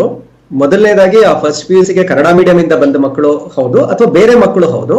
ಫಸ್ಟ್ PUC ನಲ್ಲಿ ಕಡಿಮೆ ಸೀರಿಯಸ್ನೆಸ್ ಇರ್ಬೋದು, ಸೆಕೆಂಡ್ PUC ನಲ್ಲಿ ನ್ಯಾಚುರಲಿ ಸೀರಿಯಸ್ನೆಸ್ ಜಾಸ್ತಿ ಆಗುತ್ತೆ ಹೆಚ್ಚು ಜನ ಮಕ್ಕಳಿಗೆ. ಆದ್ರೆ ಇವಾಗ ಅವ್ರು ಹೇಳ್ತಿರೋದು ನಮ್ಮ ಹತ್ರ ಇರೋ ಡೇಟಾ ಫಸ್ಟ್ PUC ಅಷ್ಟೇ. ಆದ್ದರಿಂದ ಈಗ CBSE ಏನಾಗುತ್ತೆ, ಅವ್ರ ಪೀರಿಯಾಡಿಕ್ ಅಸೆಸ್ಮೆಂಟ್ ಡೇಟಾ ಇರುತ್ತೆ, ನಡೀತಾ ಇರುತ್ತೆ ಆನ್ಲೈನ್. ಇಲ್ಲಿ ಅದು ಕೂಡ ಲಭ್ಯ ಇಲ್ಲದೆ ಇರೋದ್ರಿಂದ ಸದ್ಯಕ್ಕೆ ನಾವು ಅದು ತಗೊಂಡಿದೀವಿ ಅಂತ ಸ್ಪಷ್ಟನೆ ಕೊಟ್ಟಿದ್ದಾರೆ. ಒಂದು ಅದಕ್ಕೋಸ್ಕರನೇ ಆಪ್ಷನ್ ಕೊಟ್ಟಿದ್ದಾರೆ, ಇದು ಸರಿ ಹೋಗ್ಲಿಲ್ಲ ಅಂತಂದ್ರೆ ದಯವಿಟ್ಟು ನಾವೆಲ್ಲ ಎಕ್ಸಾಮ್ ತಗೊಳ್ಳಿ. ಆದ್ರೆ ಅದ್ರ ಬಗ್ಗೆನೂ ಗೊತ್ತಿಲ್ಲ ಇದೆ, ಯಾವಾಗ ಪರೀಕ್ಷೆ, ಯಾವಾಗ ಸಿಚುವೇಶನ್ ಸರಿ ಆಗುತ್ತೆ ಗೊತ್ತಿಲ್ಲ. ಆದ್ರಿಂದ ಈ ಒಂದು ಸಂದಿಗ್ಧ ಸ್ಥಿತಿನಲ್ಲಿ ಅವರಿಗೆ ಯಾವ್ದು ಬೆಸ್ಟ್ ಅನ್ಸಿದೆ, ಯಾವ ಇನ್ಪುಟ್ ಸಿಕ್ಕಿದೆ ಅದರ ಪ್ರಕಾರ ಮಾಡ್ತಿದ್ದಾರೆ ಸರ್. ಅದರಿಂದ ಯಾವ ಮಕ್ಕಳಿಗೆ ಅದು ಸರಿ ಹೋಗೋದೇ ಇಲ್ಲ ಅನ್ಸುತ್ತೆ, ಅವರು ಖಂಡಿತ ಪರೀಕ್ಷೆ ತಗೊಳ್ಳಿ. ಆಮೇಲೆ ಎರಡನೇದು ಸಮಾಧಾನ, ಇದೇ ರೀತಿಯಲ್ಲಿ ನಾವು ಆಶಿಸ್ತಾ ಇರೋದೇನು ಅಂತಂದ್ರೆ, ಕೆಲವು ಮಕ್ಕಳು CET ಹೋಗ್ಬೇಕು ಅಥವಾ JEE ಹೋಗ್ಬೇಕು, ಈ ತರದ್ರಲ್ಲಿ PUCದು 50% ಏನ್ ತಗೊಳ್ತಾ ಇದ್ರು ನಮ್ಮ ಇದುವರೆಗೂ ಲೆಕ್ಕದಲ್ಲಿ, ಅದನ್ನ ಕಡಿಮೆ ಮಾಡಿ ಅಥವಾ ಇಲ್ದೆ ಆ ಒಂದು ಸ್ಪರ್ಧಾತ್ಮಕ ಪರೀಕ್ಷೆ ಅಷ್ಟೇ ಗಣನೆಗೆ ತಗೊಂಡ್ರೆ ಈ ಮಕ್ಕಳಿಗೆ ಅನ್ಯಾಯನೂ ಆಗೋದಿಲ್ಲ, ಯಾಕಂದ್ರೆ ಅಲ್ಲಿ ಚೆನ್ನಾಗಿ ಮಾಡೇ ಇರ್ತಾರೆ. ಸರ್, ಮತ್ತೊಬ್ರು ಕಾಲರ್ ರೆಡಿ ಇದ್ದಾರೆ ಸರ್, ಮಾತನಾಡಿಸ್ತೀನಿ. ರವಿ ಅಂತ ಮೈಸೂರಿಂದ ಕರೆಯನ್ನ ಮಾಡಿದ್ದಾರೆ. ನಮಸ್ಕಾರ ರವಿ ಅವರೇ. ಸರ್, ನಾವು ಲಾಸ್ಟ್ ಇಯರ್ ಒಂದು ಸಬ್ಜೆಕ್ಟ್ ಇಂಗ್ಲಿಷ್ ಫೇಲ್ ಆಗಿತ್ತು ಸರ್, ಅದನ್ನ ಈ ಇಯರ್ ಕಟ್ಟಿದೀವಿ ನವೆಂಬರ್ ಅಲ್ಲಿ. ಅದು ನಮ್ಗೆ ಎಕ್ಸಾಮ್ ಏನಾಯ್ತು ಸರ್, ಅದು ಪೋಸ್ಟ್ಪೋನ್ ಆಯ್ತದೆ ಇಲ್ಲಾಂದ್ರೆ ನಮಗೂ ಪಾಸ್ ಅಂತ ಸರ್? ಇಲ್ಲ, ನಿಮಗ್ ಪಾಸ್ ಇಲ್ಲ, ಮತ್ತೆ ಎಕ್ಸಾಮ್ ನಡೆಯುತ್ತೆ ನಿಮ್ಗೆ. ಈಗ ಗ್ರೇಡ್ ಸಿಸ್ಟಮ್ ಅಲ್ಲಿ ಯಾರೆಲ್ಲ ಒಪ್ಕೊಳ್ಳೋದಿಲ್ಲ ಅಥವಾ ಮತ್ತೆ ಎಕ್ಸಾಮ್ ಬರಿಬೇಕು ಅಂತ ಅನ್ಕೊಳ್ತಾರೆ ಸೆಕೆಂಡ್ PUC ಅವರು, ಅವ್ರಿಗೆ ಮತ್ತೆ ನೆಕ್ಸ್ಟ್ ಎಕ್ಸಾಮ್ ಮಾಡ್ತಿದ್ದಾರೆ. ಬಟ್ ಯಾವಾಗ ಅಂತ ಡೇಟ್ ಎಲ್ಲ ಇನ್ನೂ ಅನೌನ್ಸ್ ಆಗಿಲ್ಲ, ಅದ್ರ ಬಗ್ಗೆ ನೆಕ್ಸ್ಟ್ ಕ್ಲಾರಿಟಿಯನ್ನ ಕೊಡ್ತಾ ಹೋಗ್ತಾರೆ. ಬಟ್ ನಿಮಗೆ ಎಕ್ಸಾಮ್ ಅಂತೂ ಇದ್ದೇ ಇರುತ್ತೆ. ಹೌದಾ ಸರ್? ನಮ್ಗೆ ಇದು ರಿಪೀಟ್ ಎಕ್ಸಾಮ್ ಇರ್ತದಲ್ಲ ಸರ್? ರಿಪೀಟ್ ಎಕ್ಸಾಮ್ ಇದ್ದೇ ಇರುತ್ತೆ, ನಿಮಗೆ ಕ್ಯಾನ್ಸಲೇಷನ್ ಆಗಿಲ್ಲ. Okay sir, thank you. Okay, thank you Ravi ಅವರೇ. ಸರ್, ಈ ಡೌಟ್ಸ್ಗಳು ಕೆಲವರಿಗೆ ಕಾಡ್ತಾನೆ ಇದೆ. SSLC ವಿಚಾರಕ್ಕೆ ಸಂಬಂಧಪಟ್ಟಂತೆನೂ ಹೌದು, ಹಾಗೆ PUC ವಿಚಾರಕ್ಕೆ ಸಂಬಂಧಪಟ್ಟಂತೆನೂ ಹೌದು. ಯಾಕೆಂದ್ರೆ ನಾವು SSLC ಎಕ್ಸಾಮ್ಸ್ ಅಲ್ಲಿ ನೋಡೋದಾದ್ರೆ, ಈಗ 3 ಸಬ್ಜೆಕ್ಟ್ಸ್ ನ ಸೇರಿಸ್ಬಿಟ್ಟು ಒಂದೊಂದು ಎಕ್ಸಾಮ್ ಮಾಡ್ತಿದಾರಲ್ಲ, ಈ ರಿಪೀಟರ್ಸ್ ಏನಿದ್ದಾರೆ ಅವ್ರಿಗೆ ಸಹಜವಾದಂತ ಡೌಟ್ಸ್. ಈಗ 3 ಸಬ್ಜೆಕ್ಟ್ ಸೇರ್ಸ್ ಬರೀತಾ ಇದಾರೆ, ನಾವು ಫೇಲ್ ಆಗಿರುವಂತದ್ದು ಒಂದೊಂದು ಸಬ್ಜೆಕ್ಟ್ ಅಲ್ಲಿ, ಗಣಿತ ಆಗಿರ್ಬೋದು, ವಿಜ್ಞಾನ ಆಗಿರ್ಬೋದು, ಸಮಾಜ ವಿಜ್ಞಾನ ಆಗಿರ್ಬೋದು. ಇದ್ರಲ್ಲಿ ಫೇಲ್ ಆಗಿದ್ರೆ ನಮಗೆ ಹೆಂಗೆ ಕನ್ಸಿಡರ್ ಮಾಡ್ತಾರೆ ಅಂತ ಈ ತರ ಗೊಂದಲ ಕಾಡ್ತಾ ಇದೆ. ಇದಕ್ಕೊಂದು ಕ್ಲಾರಿಟಿ ಕೊಟ್ಬಿಡಿ ನೀವೇ ಸರ್. ಇದನ್ನ ಸ್ಪಷ್ಟನೆ ಇನ್ನ ಬರಬೇಕು ಸರ್. ಈ ಸ್ಪಷ್ಟನೆ ನಿಜವಾಗ್ಲೂ ಯಾರಿಗೂ ಇಲ್ಲ ಇದುವರೆಗೂ. ಒಂದು ರಿಪೀಟರ್ಸ್ ಏನ್ ಮಾಡ್ಬೇಕು, ಆಮೇಲೆ ಈ ರೀತಿ ಮಕ್ಕಳು ಪಾಸ್ ಆಗ್ತಾರ ಜೊತೆನಲ್ಲಿ, ಅಥವಾ ಇವ್ರಿಗೆ ಪರೀಕ್ಷೆ ನಡೆದಾಗ ಇವ್ರು ಯಾವ ರೀತಿ ಮಾಡ್ತಾರೆ ಅನ್ನೋ ಸ್ಪಷ್ಟನೆ ಬರಬೇಕು ಸರ್. ಬರುತ್ತೆ ಅಂತ ಆಶಿಸೋಣ, ಬೇಗ ಬಂದಿದೆ ಕ್ಲಾರಿಫೈ ಸಿಗುತ್ತೆ ಅನ್ಸುತ್ತೆ. ಮೋಸ್ಟ್ ಪ್ರಾಬಬ್ಲಿ ಈ ರಿಪೀಟರ್ಸ್ಗೆ, SSLC ರಿಪೀಟರ್ಸ್ಗೆ ಸಬ್ಜೆಕ್ಟ್ ಆಧಾರದಲ್ಲೇ ಸಪರೇಟ್ ಆದಂತ ಎಕ್ಸಾಮ್ಸ್ ಅನ್ನ ಇಡುವಂತ ಸಾಧ್ಯತೆ ಅಂತೂ ಇದ್ದೇ ಇದೆ ಅಲ್ವಾ ಸರ್? ಈ ರೀತಿಯಾಗಿ 3 ಸಬ್ಜೆಕ್ಟ್ ಸೇರಿಸ್ಬಿಟ್ಟು ಅವ್ರಿಗೆ ಬರ್ಸಕ್ಕಾಗಲ್ಲ ಸರ್. ಎರಡೇ ಮಾಡಬಹುದು. ಒಂದು, ಈ ಕೋವಿಡ್ ಸಿಚುವೇಶನ್ ನ ಕನ್ಸಿಡರ್ ಮಾಡಿ ಕೆಲವು ರಾಷ್ಟ್ರಗಳಲ್ಲಿ ಮಾಡದಂಗೆ ಅವ್ರನ್ನ ಒಂದೇ ಸಬ್ಜೆಕ್ಟ್ ಇದ್ರೆ ಪಾಸ್ ಅಂತ ಕೊಡಬಹುದು ಅವ್ರಿಗೆ. ಎರಡನೇದು ಪರೀಕ್ಷೆ ಕಂಡಕ್ಟ್ ಮಾಡ್ಲೇಬೇಕು ಸರ್. ಅಂದ್ರೆ ತಾವು ಹೇಳ್ದಂಗೆ ಖಂಡಿತ ಪರೀಕ್ಷೆ ಇರೋ ಸಂಭವನೆ ಜಾಸ್ತಿ ಇದೆ, ತುಂಬಾ ಜಾಸ್ತಿ ಇದೆ. ಈ ಮೈನ್ ಮತ್ತೊಂದು ಸರ್, ಇಲ್ಲಿ ಸಿಇಟಿಗೆ ಹೆಂಗೆ ಕನ್ಸಿಡರ್ ಮಾಡೋದು, ಈ ರೀತಿಯಾದಂತ ಒಂದು ಸವಾಲ್ ಈಗ ಇರೋದು ಸರ್ಕಾರಕ್ಕೆ. ಈಗ ಗ್ರೇಡ್ ಆಧಾರದ ಮೇಲೆ ಹೋದಾಗ ಮಾರ್ಕ್ಸ್ ಲೆಕ್ಕಾಚಾರದಲ್ಲಿ ನೋಡುವಂತ ಸಂದರ್ಭದಲ್ಲಂತೂ ಗೊತ್ತಾಗೋದಿಲ್ಲ. ಇನ್ನ ಸಿಇಟಿ ಎಕ್ಸಾಮ್ಗೆ ಸಹಜವಾಗಿ ತಾಳೆ ಹಾಕ್ತಾರೆ ಈ ಒಂದು ರಿಸಲ್ಟ್ಸ್ ಗಳನ್ನು ಕೂಡ ತಾಳೆ ಹಾಕುವಂತ ಕೆಲಸ ಕೂಡ ಆಗುತ್ತೆ. ಹೆಂಗ್ ಕನ್ಸಿಡರ್ ಮಾಡ್ತಾರೆ ಅಂತ ಇದನ್ನ ಸರ್? ಇಲ್ಲಿ ಸಿಇಟಿ ಮತ್ತೆ ಮಿಕ್ಕಿದ ಸ್ಪರ್ಧಾತ್ಮಕ ಪರೀಕ್ಷೆಗಳು ಬಂದಾಗ ಸರ್, ಅದು ಬರೀ ರಾಜ್ಯಕ್ಕಷ್ಟೇ ಸೀಮಿತ ಆಗಲ್ಲ, ಇಡೀ ದೇಶಕ್ಕೂ ಸೀಮಿತ. ಬೇರೆ ಮಕ್ಕಳು ಬರೀತಾರೆ. ಆಮೇಲೆ ಬೇರೆ ಬೇರೆ ರಾಜ್ಯಗಳ ಒಂದು ಏನು ನಿರ್ಧಾರ ಇದೆ ಇದು ಪರೀಕ್ಷೆ ಮೇಲೆ, ಅದು ಕೂಡ ಇಲ್ಲಿ ಪಾತ್ರ ವಹಿಸುತ್ತೆ. ಈಗ ಒಂದು SSLC ಸೆಂಟ್ರಲ್ ಎಕ್ಸಾಮ್ ಅಲ್ಲಿ ನಾವು ಹೌದು ಈ ತರ ಮಾಡಿಲ್ಲ, ಗ್ರೇಡ್ ಆಧಾರದ ಮೇಲೆ ಕೊಟ್ಟಿದೀವಿ ಅಂತ, ಅಥವಾ ಕೆಲವರು ಪರೀಕ್ಷೆ ಮಾಡೋದೇ ಇಲ್ಲ ಎಲ್ಲರನ್ನೂ ಪಾಸ್ ಮಾಡಿದೀವಿ ಅಂತ, ಅಥವಾ ಕೆಲವು ಮಾನದಂಡ ಮೇಲೆ ಮಾಡ್ತೀವಿ ಅಂದಾಗ ಮಾನದಂಡಗಳೇ ಬೇರೆ ಆದಾಗ ನನ್ನನ್ನು ಕೇಳಿದ್ರೆ ಅದನ್ನ ಕನ್ಸಿಡರ್ ಮಾಡದೇ ಇರುವಂತ ಸಂಭವಗಳು ಜಾಸ್ತಿ ಇರ್ತವೆ. ಅಂದ್ರೆ ಕಾಂಪಿಟೇಟಿವ್ ಎಕ್ಸಾಮ್ ಅಷ್ಟೇ ಸ್ಕೋರ್ ಅನ್ನ ತಗೊಳ್ಳುವಂತ ಸಂಭವ ಇರ್ತದೆ, ಅಥವಾ ಈ ಪರೀಕ್ಷೆಗಳಿಗೆ ಕಮ್ಮಿ ಮಾನದಂಡ ಕೊಡ್ತಾರೆ ಸರ್. ಒಬ್ರು ಕಾಲರ್ ರೆಡಿ ಇದ್ದಾರೆ, ಮಾತನಾಡ್ತೀನಿ ಸರ್. ಸರಳಾ ಅಂತ ಬೆಂಗಳೂರಿಂದ ಕರೆಯನ್ನ ಮಾಡಿದ್ದಾರೆ. ನಮಸ್ಕಾರ ಸರಳಾ ಅವರೇ. ಸರ್ ನಮಸ್ಕಾರ ಸರ್. ಹೇಳಿ ಸರ್. ಸಪ್ಲಿಮೆಂಟ್ರಿಗೆ ನಮ್ಮ ಮಗನ್ ಬರ್ಸ್ಬೇಕಿತ್ತು, ಬಟ್ ಸ್ವಲ್ಪ ಡೇಟ್ ಆಗ್ಬಿಟ್ಟಿತ್ತು ಸರ್ ಅದು, ಅದಕ್ಕೆ ಮತ್ತೆ ಇದು ಕಟ್ಬೋದಾ ಸರ್ ನಾವು? SLC ನ PUC ನಮ್ಮ? PUC sir, second PUC exam. ಅಂದ್ರೆ ಕೆಲವೊಂದು ಸಬ್ಜೆಕ್ಟ್ ಬಾಕಿ ಇತ್ತಾ? ಒಂದೇ ಒಂದು ಸಬ್ಜೆಕ್ಟ್ ಸರ್, ಕನ್ನಡದಲ್ಲಿ ಹೋಗಿತ್ತು. ಅದೇ ಅವರಿಗೆ ಇನ್ನು ಯಾವಾಗ ಎಕ್ಸಾಮು ಅನ್ನುವಂಥದ್ದನ್ನ ಅನೌನ್ಸ್ ಮಾಡಿಲ್ಲ, ಬಟ್ ಎಕ್ಸಾಮ್ ಮಾಡೇ ಮಾಡ್ತಾರೆ. ಬಟ್ ನಾವು ಕಟ್ಬೋದಲ್ವಾ ಸರ್? ಇದೆ ಕಟ್ಬೋದು, ಅವ್ರಿಗೆ ಅವಕಾಶ ಇದೆ, ಬಟ್ ಯಾವಾಗ ಎಕ್ಸಾಮ್ ಅನ್ನೋದನ್ನ ಅನೌನ್ಸ್ ಮಾಡಿಲ್ಲ.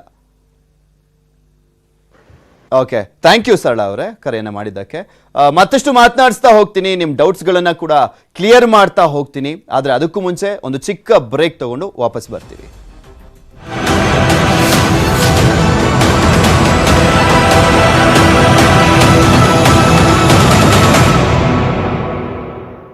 ನಮಸ್ಕಾರ, ನಾನು ನಿಮ್ ಸುಧಾರಾಣಿ.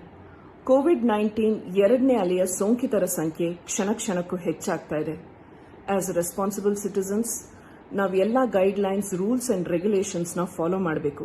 ಅದು ನಮ್ಮ ಜವಾಬ್ದಾರಿ ಹಾಗೂ ಕರ್ತವ್ಯ ಕೂಡ.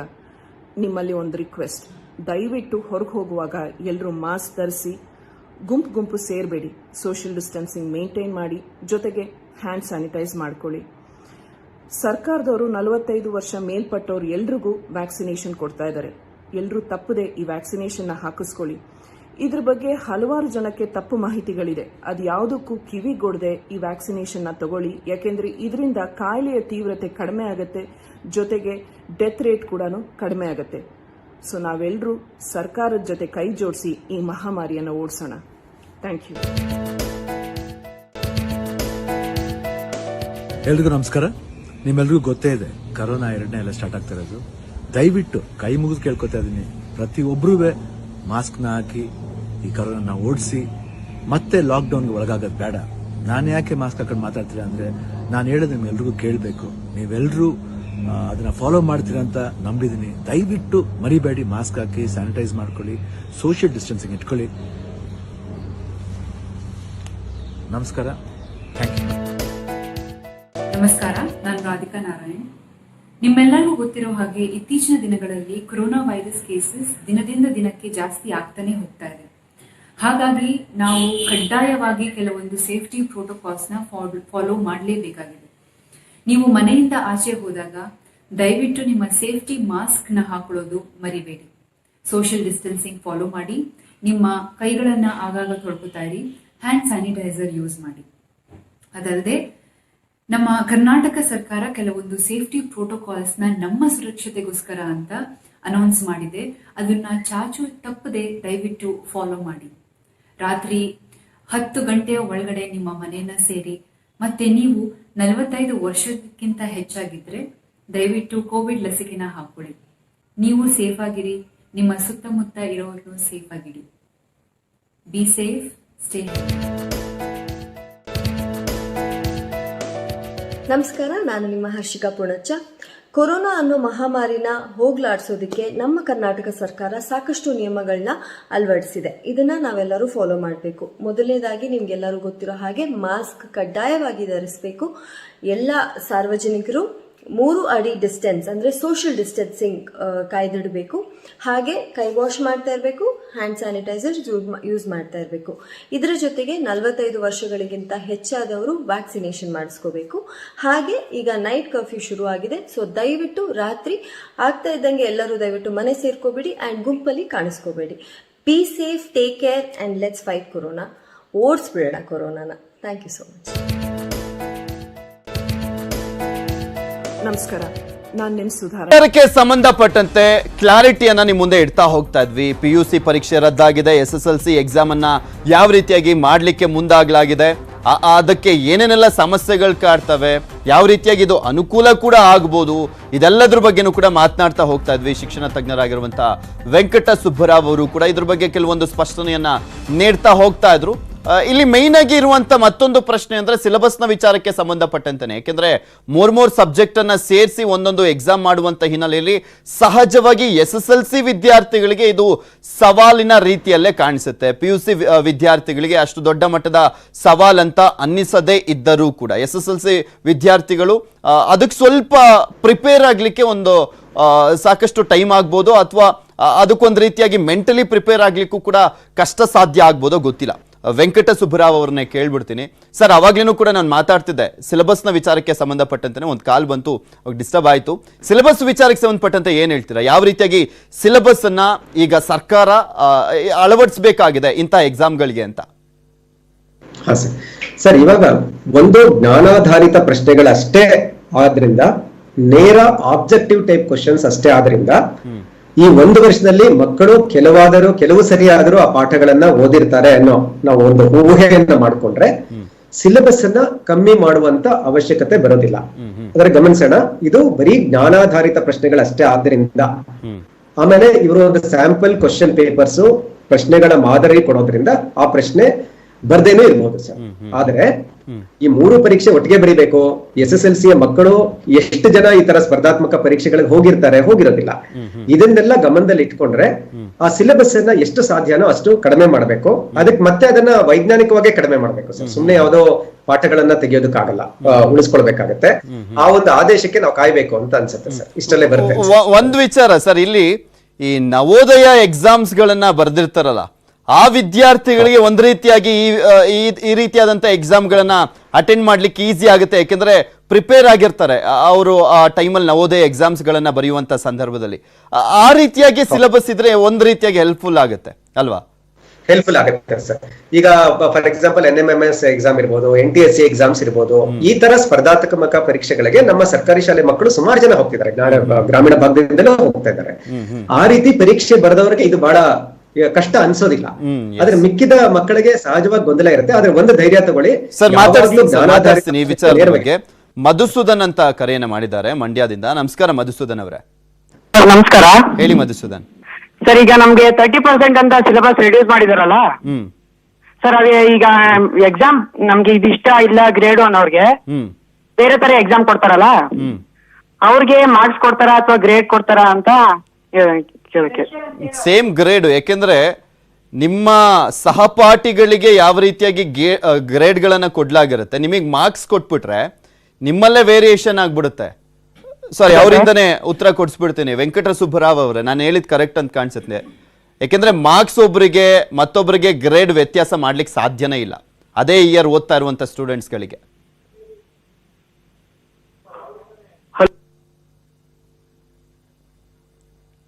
ಸೊ ಮಧುಸೂದನ್, ಇಲ್ಲಿ ನಿಮ್ಗೆ ಕೇಳಿಸ್ತು ಅಂತ ಕಾಣಿಸುತ್ತೆ. ಇಬ್ಬರಿಗೂ ಕೂಡ ಡಿಫರೆನ್ಸ್ ಆಗಿ ಮಾಡ್ಲಿಕ್ಕೆ ಸಾಧ್ಯನೇ ಇಲ್ಲ.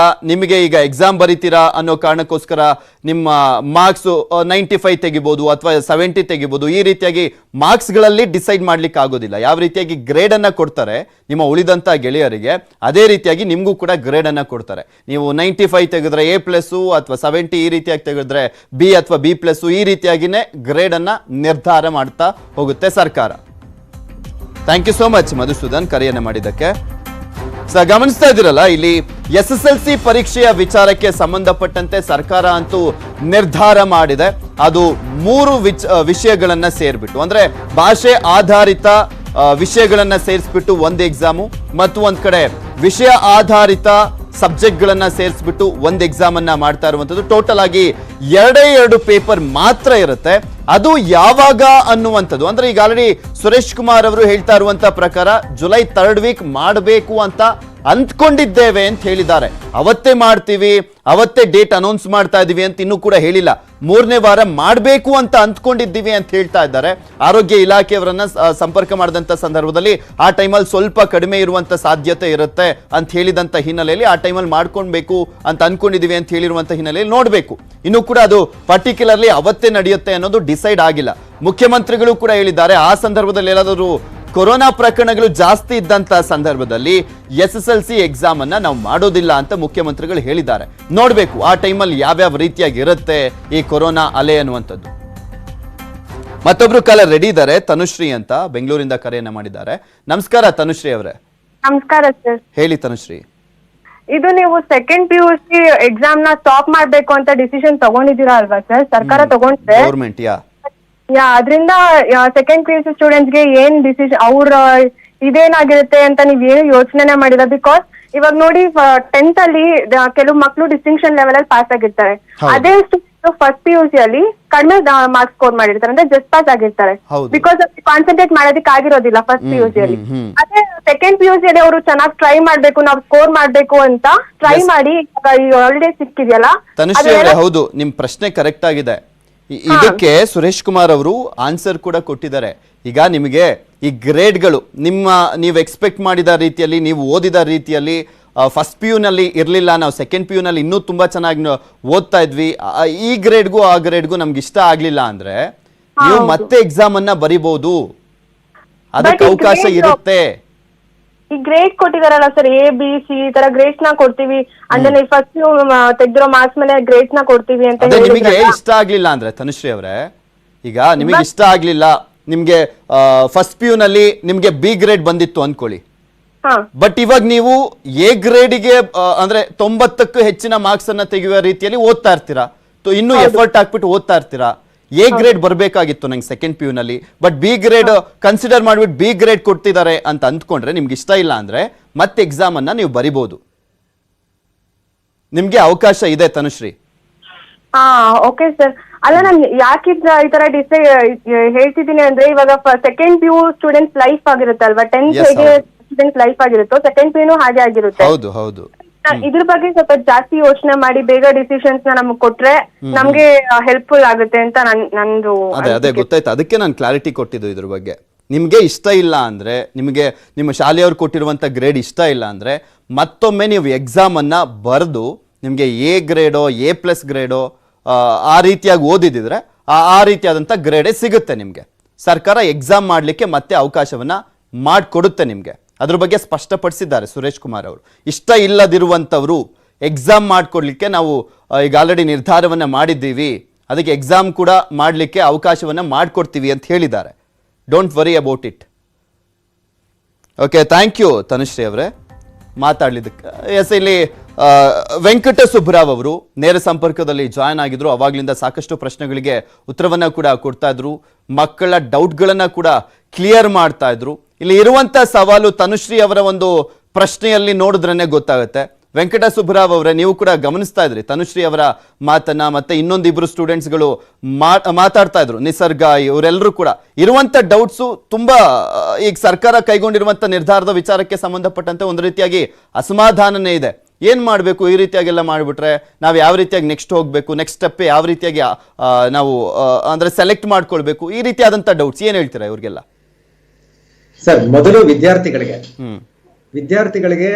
ನೀವು ಕಲಿತಾ ಇರಿ ಅಷ್ಟೇ, ಯೋಚನೆ ಮಾಡಕ್ ಹೋಗ್ಬೇಡಿ. ಅಸೆಸ್ಮೆಂಟ್ ಹೇಗಿರುತ್ತೆ, ಏನಾಗುತ್ತಾ ಇಲ್ವಾ ಬಿಟ್ಬಿಡಿ. ವಿದ್ಯಾರ್ಥಿಗಳ ಜೀವನದಲ್ಲಿ ಎಷ್ಟು ಸಾಧ್ಯ ಆಗುತ್ತೋ ಕಲಿತಾ ಇರಿ. ಕಲಿಕೆ ಸಂತೋಷಕ್ಕಿರ್ಲಿ, ಜೀವನಕ್ಕಿರ್ಲಿ.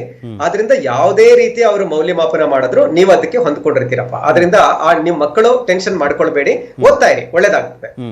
ಪೇರೆಂಟ್ಸ್ಗೆ ಟೆನ್ಷನ್ ಇದ್ರೆ ಈ ಒಂದು ಪರೀಕ್ಷೆ ಅವ್ರು ಏನ್ ಹೇಳಿದ್ದಾರೆ 10ನೇ ಕ್ಲಾಸ್ ಅಲ್ಲಿ ಮೊದಲನೇ ಹೆದರಿಕೆ ಇರೋದು ಅಂತಂದ್ರೆ ಮಕ್ಕಳೆಲ್ಲ ಒಂದ್ ಕಡೆ ಸೇರ್ತಾರೆ, ಏನ್ ಮಾಡೋದು ಅಂತ. ಅದರಿಂದ ಇಷ್ಟೆಲ್ಲ ಡಿಸ್ಕಷನ್ ಬಂತು. ಆಮೇಲೆ ಇದರಲ್ಲೂ ಯಾವಾಗ ಏನು ಜುಲೈನಲ್ಲಿ ನಿಜವಾಗ್ಲೂ ಆಗತ್ತಾ 3ನೇ ವಾರದಲ್ಲಿ ಅಂದ್ರೆ ಅದಕ್ಕೆ ಉತ್ತರ ಯಾರ ಹತ್ರ ಇಲ್ಲ. ಆದ್ರಿಂದ ಆ ಹೆದರಿಕೆ ಸಹಜವಾಗೇ ಇರುತ್ತೆ. ಆದ್ರಿಂದ ಮಕ್ಕಳನ್ನ ಆರೋಗ್ಯದ ಕಡೆ ಗಮನ ಕೊಡಿ, ಅವರಿಗೆ ಆತ್ಮವಿಶ್ವಾಸ ತುಂಬಿ. ಪರೀಕ್ಷೆ ನಡೆದರೆ ತಮಗೆ ಪರೀಕ್ಷೆ ಬಗ್ಗೆ ಗಾಬರಿ ಇದ್ರೆ ದಯವಿಟ್ಟು ಗಾಬರಿ ಆಗ್ಬೇಡಿ. ಯಾಕೆಂದ್ರೆ ಅವ್ರು ಹೇಳ್ತಿರೋ ಪರೀಕ್ಷೆ ಅತ್ಯಂತ ಸರಳವಾದಂತ ಪರೀಕ್ಷೆ. ಆದ್ರಿಂದ ಅದ್ರ ಬಗ್ಗೆ ತುಂಬಾ ಯೋಚನೆ ಮಾಡಕ್ ಹೋಗ್ಬೇಡಿ. ಮಕ್ಕಳು ಕಲಿತಾರೆ ಆ ಮಾದರಿ ಪ್ರಶ್ನೆ ಪತ್ರಿಕೆಗಳನ್ನ ನೋಡಿ. ಇನ್ನೊಂದು ವರ್ಗದಲ್ಲಿ ನಾವು ತುಂಬಾ ಚೆನ್ನಾಗಿ ಓದಿದೀವಿ, ಏನ್ ಈ ತರ ಆಗೋಯ್ತಲ್ಲ ನಮ್ಗೆ ಇಷ್ಟು ಸರಳವಾದ ಪರೀಕ್ಷೆ ಬಂತ ಅಂತ ಬೇಜಾರ್ ಏನಾರು ಆಗ್ತಿದ್ರೆ ಬೇಜಾರ್ ಮಾಡ್ಕೋಬೇಡಿ ಮಕ್ಕಳೇ. ಕಲಿಕೆ ನಿಜವಾಗ್ಲೂ ಇರುತ್ತೆ, ಕಲಿಕೆ ಉಪಯೋಗಕ್ಕೆ ಬಂದೇ ಬರ್ತದೆ. ಇವಾಗಿಲ್ಲ ಅಂದ್ರೆ ಮುಂದಿನ ವರ್ಷದಲ್ಲಾದ್ರೂ ಇಲ್ಲಿ ಮೈನ್ ಆಗಿ ತುಂಬಾ ಆತಂಕಕ್ಕೆ ಒಳಗಾಗಿರುವಂತದ್ದು ಅಂದ್ರೆ PUC ಯಲ್ಲಿ ತುಂಬಾ ಚೆನ್ನಾಗಿ ಓದ್ತಾ ಇದ್ದಂತ ವಿದ್ಯಾರ್ಥಿಗಳಲ್ಲಿ. ಯಾಕೆಂದ್ರೆ ಅವರು ನಾವು 90+ ಸ್ಕೋರ್ ಮಾಡುವಂತ ಲೆವೆಲ್ ನಲ್ಲಿ ಇದ್ದಂತವ್ರು ಈಗ ಗ್ರೇಡ್ ಅನ್ನ ಕೊಡ್ತಾ ಇರುವಂತ ಹಿನ್ನೆಲೆಯಲ್ಲಿ ಅವ್ರಿಗೆ ಕೆಲವರಿಗೆ ಅಸಮಾಧಾನ ಇರೋದು. ಹೌದು ಸರ್, ನಿನ್ನೆನೂ ಸುಮಾರು ಜನ ಮಕ್ಕಳ ಜೊತೆ ಮಾತಾಡ್ತಾ ಇದ್ರು. ಆದ್ರಿಂದ ನಿಮಗೆ ಹೇಳೋದು ಮಕ್ಕಳೇ, ನೀವು ತುಂಬಾ ಚೆನ್ನಾಗಿ ಓದಿದಿರಿ, ನಿಲ್ಲಿಸಬೇಡಿ, ಇನ್ನೂ ಚೆನ್ನಾಗಿ ಓದಿ. ಆದ್ರಿಂದ ನಿಮಗೆ ಸ್ಪರ್ಧಾತ್ಮಕ ಪರೀಕ್ಷೆಗಳಿಗೆ ನೀವು ಮುಂದೆ ಏನ್ ಹೋಗ್ತಿದ್ದೀರಿ ಅಲ್ಲಿ ಖಂಡಿತ ಸಹಾಯ ಆಗುತ್ತೆ ನಿಮಗೆ. ಆದ್ರಿಂದ ಅದು ನಿಮ್ಮ ಜೀವನಕ್ಕೆ ಮಾರ್ಗದರ್ಶನ ಆಗುತ್ತೆ. PUC ಅಷ್ಟೇ ಜೀವನ ಅಲ್ಲ, ಆಯ್ತಲ್ಲ, PUC ಪರೀಕ್ಷೆ ಅಷ್ಟೇ ಜೀವನ ಅಲ್ಲ. ಆದ್ರಿಂದ ಇನ್ನೂ ಚೆನ್ನಾಗಿ ಓದಿ, ಇನ್ನೂ ಚೆನ್ನಾಗಿ ಸ್ಪರ್ಧಾತ್ಮಕ ಪರೀಕ್ಷೆನಲ್ಲಿ ಮಾಡಿ. ಈ ಟೆನ್ಷನ್ ಇಟ್ಕೊಂಡು ಓದೋದನ್ನ ನಿಲ್ಲಿಸಬೇಡಿ. ಇಷ್ಟು ಹೇಳಕ್ ಇಷ್ಟಪಡ್ತೀನಿ ಸರ್, ಖಂಡಿತ ಉಪಯೋಗ ಆಗುತ್ತೆ ಅದು. Okay, thank you so much sir. ಇಷ್ಟೋ ತನಕ News18 ಜೊತೆ ಜಾಯ್ನ್ ಆಗಿ ಸಾಕಷ್ಟು ವಿದ್ಯಾರ್ಥಿಗಳ ಪ್ರಶ್ನೆಗಳಿಗೂ ಕೂಡ ಉತ್ತರವನ್ನ ಕೊಡ್ತಾ, ಕೆಲವೊಂದು ಅನುಮಾನಗಳ ಅಂದ್ರೆ ಡೌಟ್ಗಳಿಗೆ ಕ್ಲಾರಿಟಿಯನ್ನ ಕೊಡ್ತಾ ಹೋದ್ರಿ. ಸೊ ವೀಕ್ಷಕರು ಗಮನಿಸ್ತಾ ಇದ್ರಲ್ಲ, ಮೇನ್ ಆಗಿ ಇರುವಂತದ್ದು ಟೆನ್ಷನ್ ಮಾಡ್ಕೊಳ್ಬೇಡಿ, ಯಾರನ್ನೂ ಕೂಡ ಫೇಲ್ ಮಾಡೋದಿಲ್ಲ. SSLC ಆಗಿರ್ಬೋದು, PUC ಆಗಿರ್ಬೋದು, ಯಾವ ವಿದ್ಯಾರ್ಥಿಯೂ ಕೂಡ ಫೇಲ್ ಆಗೋದಿಲ್ಲ. ಆದ್ರೆ SSLC ಎಕ್ಸಾಮ್ ಅನ್ನ ಮಾಡ್ಲಾಗ್ತಾ ಇರುವಂತದ್ದು ಆ ವಿದ್ಯಾರ್ಥಿಗಳಿಗೆ ನೆಕ್ಸ್ಟ್ ಸ್ಟೆಪ್ ಅನ್ನ ತೆಗೆದುಕೊಳ್ಳೋದಕ್ಕೆ ಒಂದು ಅವಕಾಶ ಆಗ್ಲಿ, ಅವ್ರಿಗೊಂದು ಕ್ಲಾರಿಟಿ ಸಿಗ್ಲಿ ಅನ್ನುವಂತ ಒಂದು ಕಾರಣವನ್ನ ಕೂಡ ನೀಡಿದ್ದಾರೆ ಸುರೇಶ್ ಕುಮಾರ್ ಅವರು. ಓದಿನ ನಿಟ್ಟಿನಲ್ಲಿ ಪ್ರತಿಯೊಬ್ರು ಕೂಡ ಓದ್ತಾನೆ ಇರಿ. ಯಾರು ಕೂಡ ಇಲ್ಲಿ ಎಕ್ಸಾಮು ಮುಗ್ದೋಗ್ಬಿಡ್ತು ಅಥವಾ ಎಕ್ಸಾಮು ಹಂಗೆ ಡೈರೆಕ್ಟ್ ಆಗಿ ಪಾಸ್ ಮಾಡ್ಬಿಟ್ರು ಈ ರೀತಿಯಾಗಿ ತಲೆ ಕೆಡಿಸ್ಕೊಳ್ಬೇಡಿ.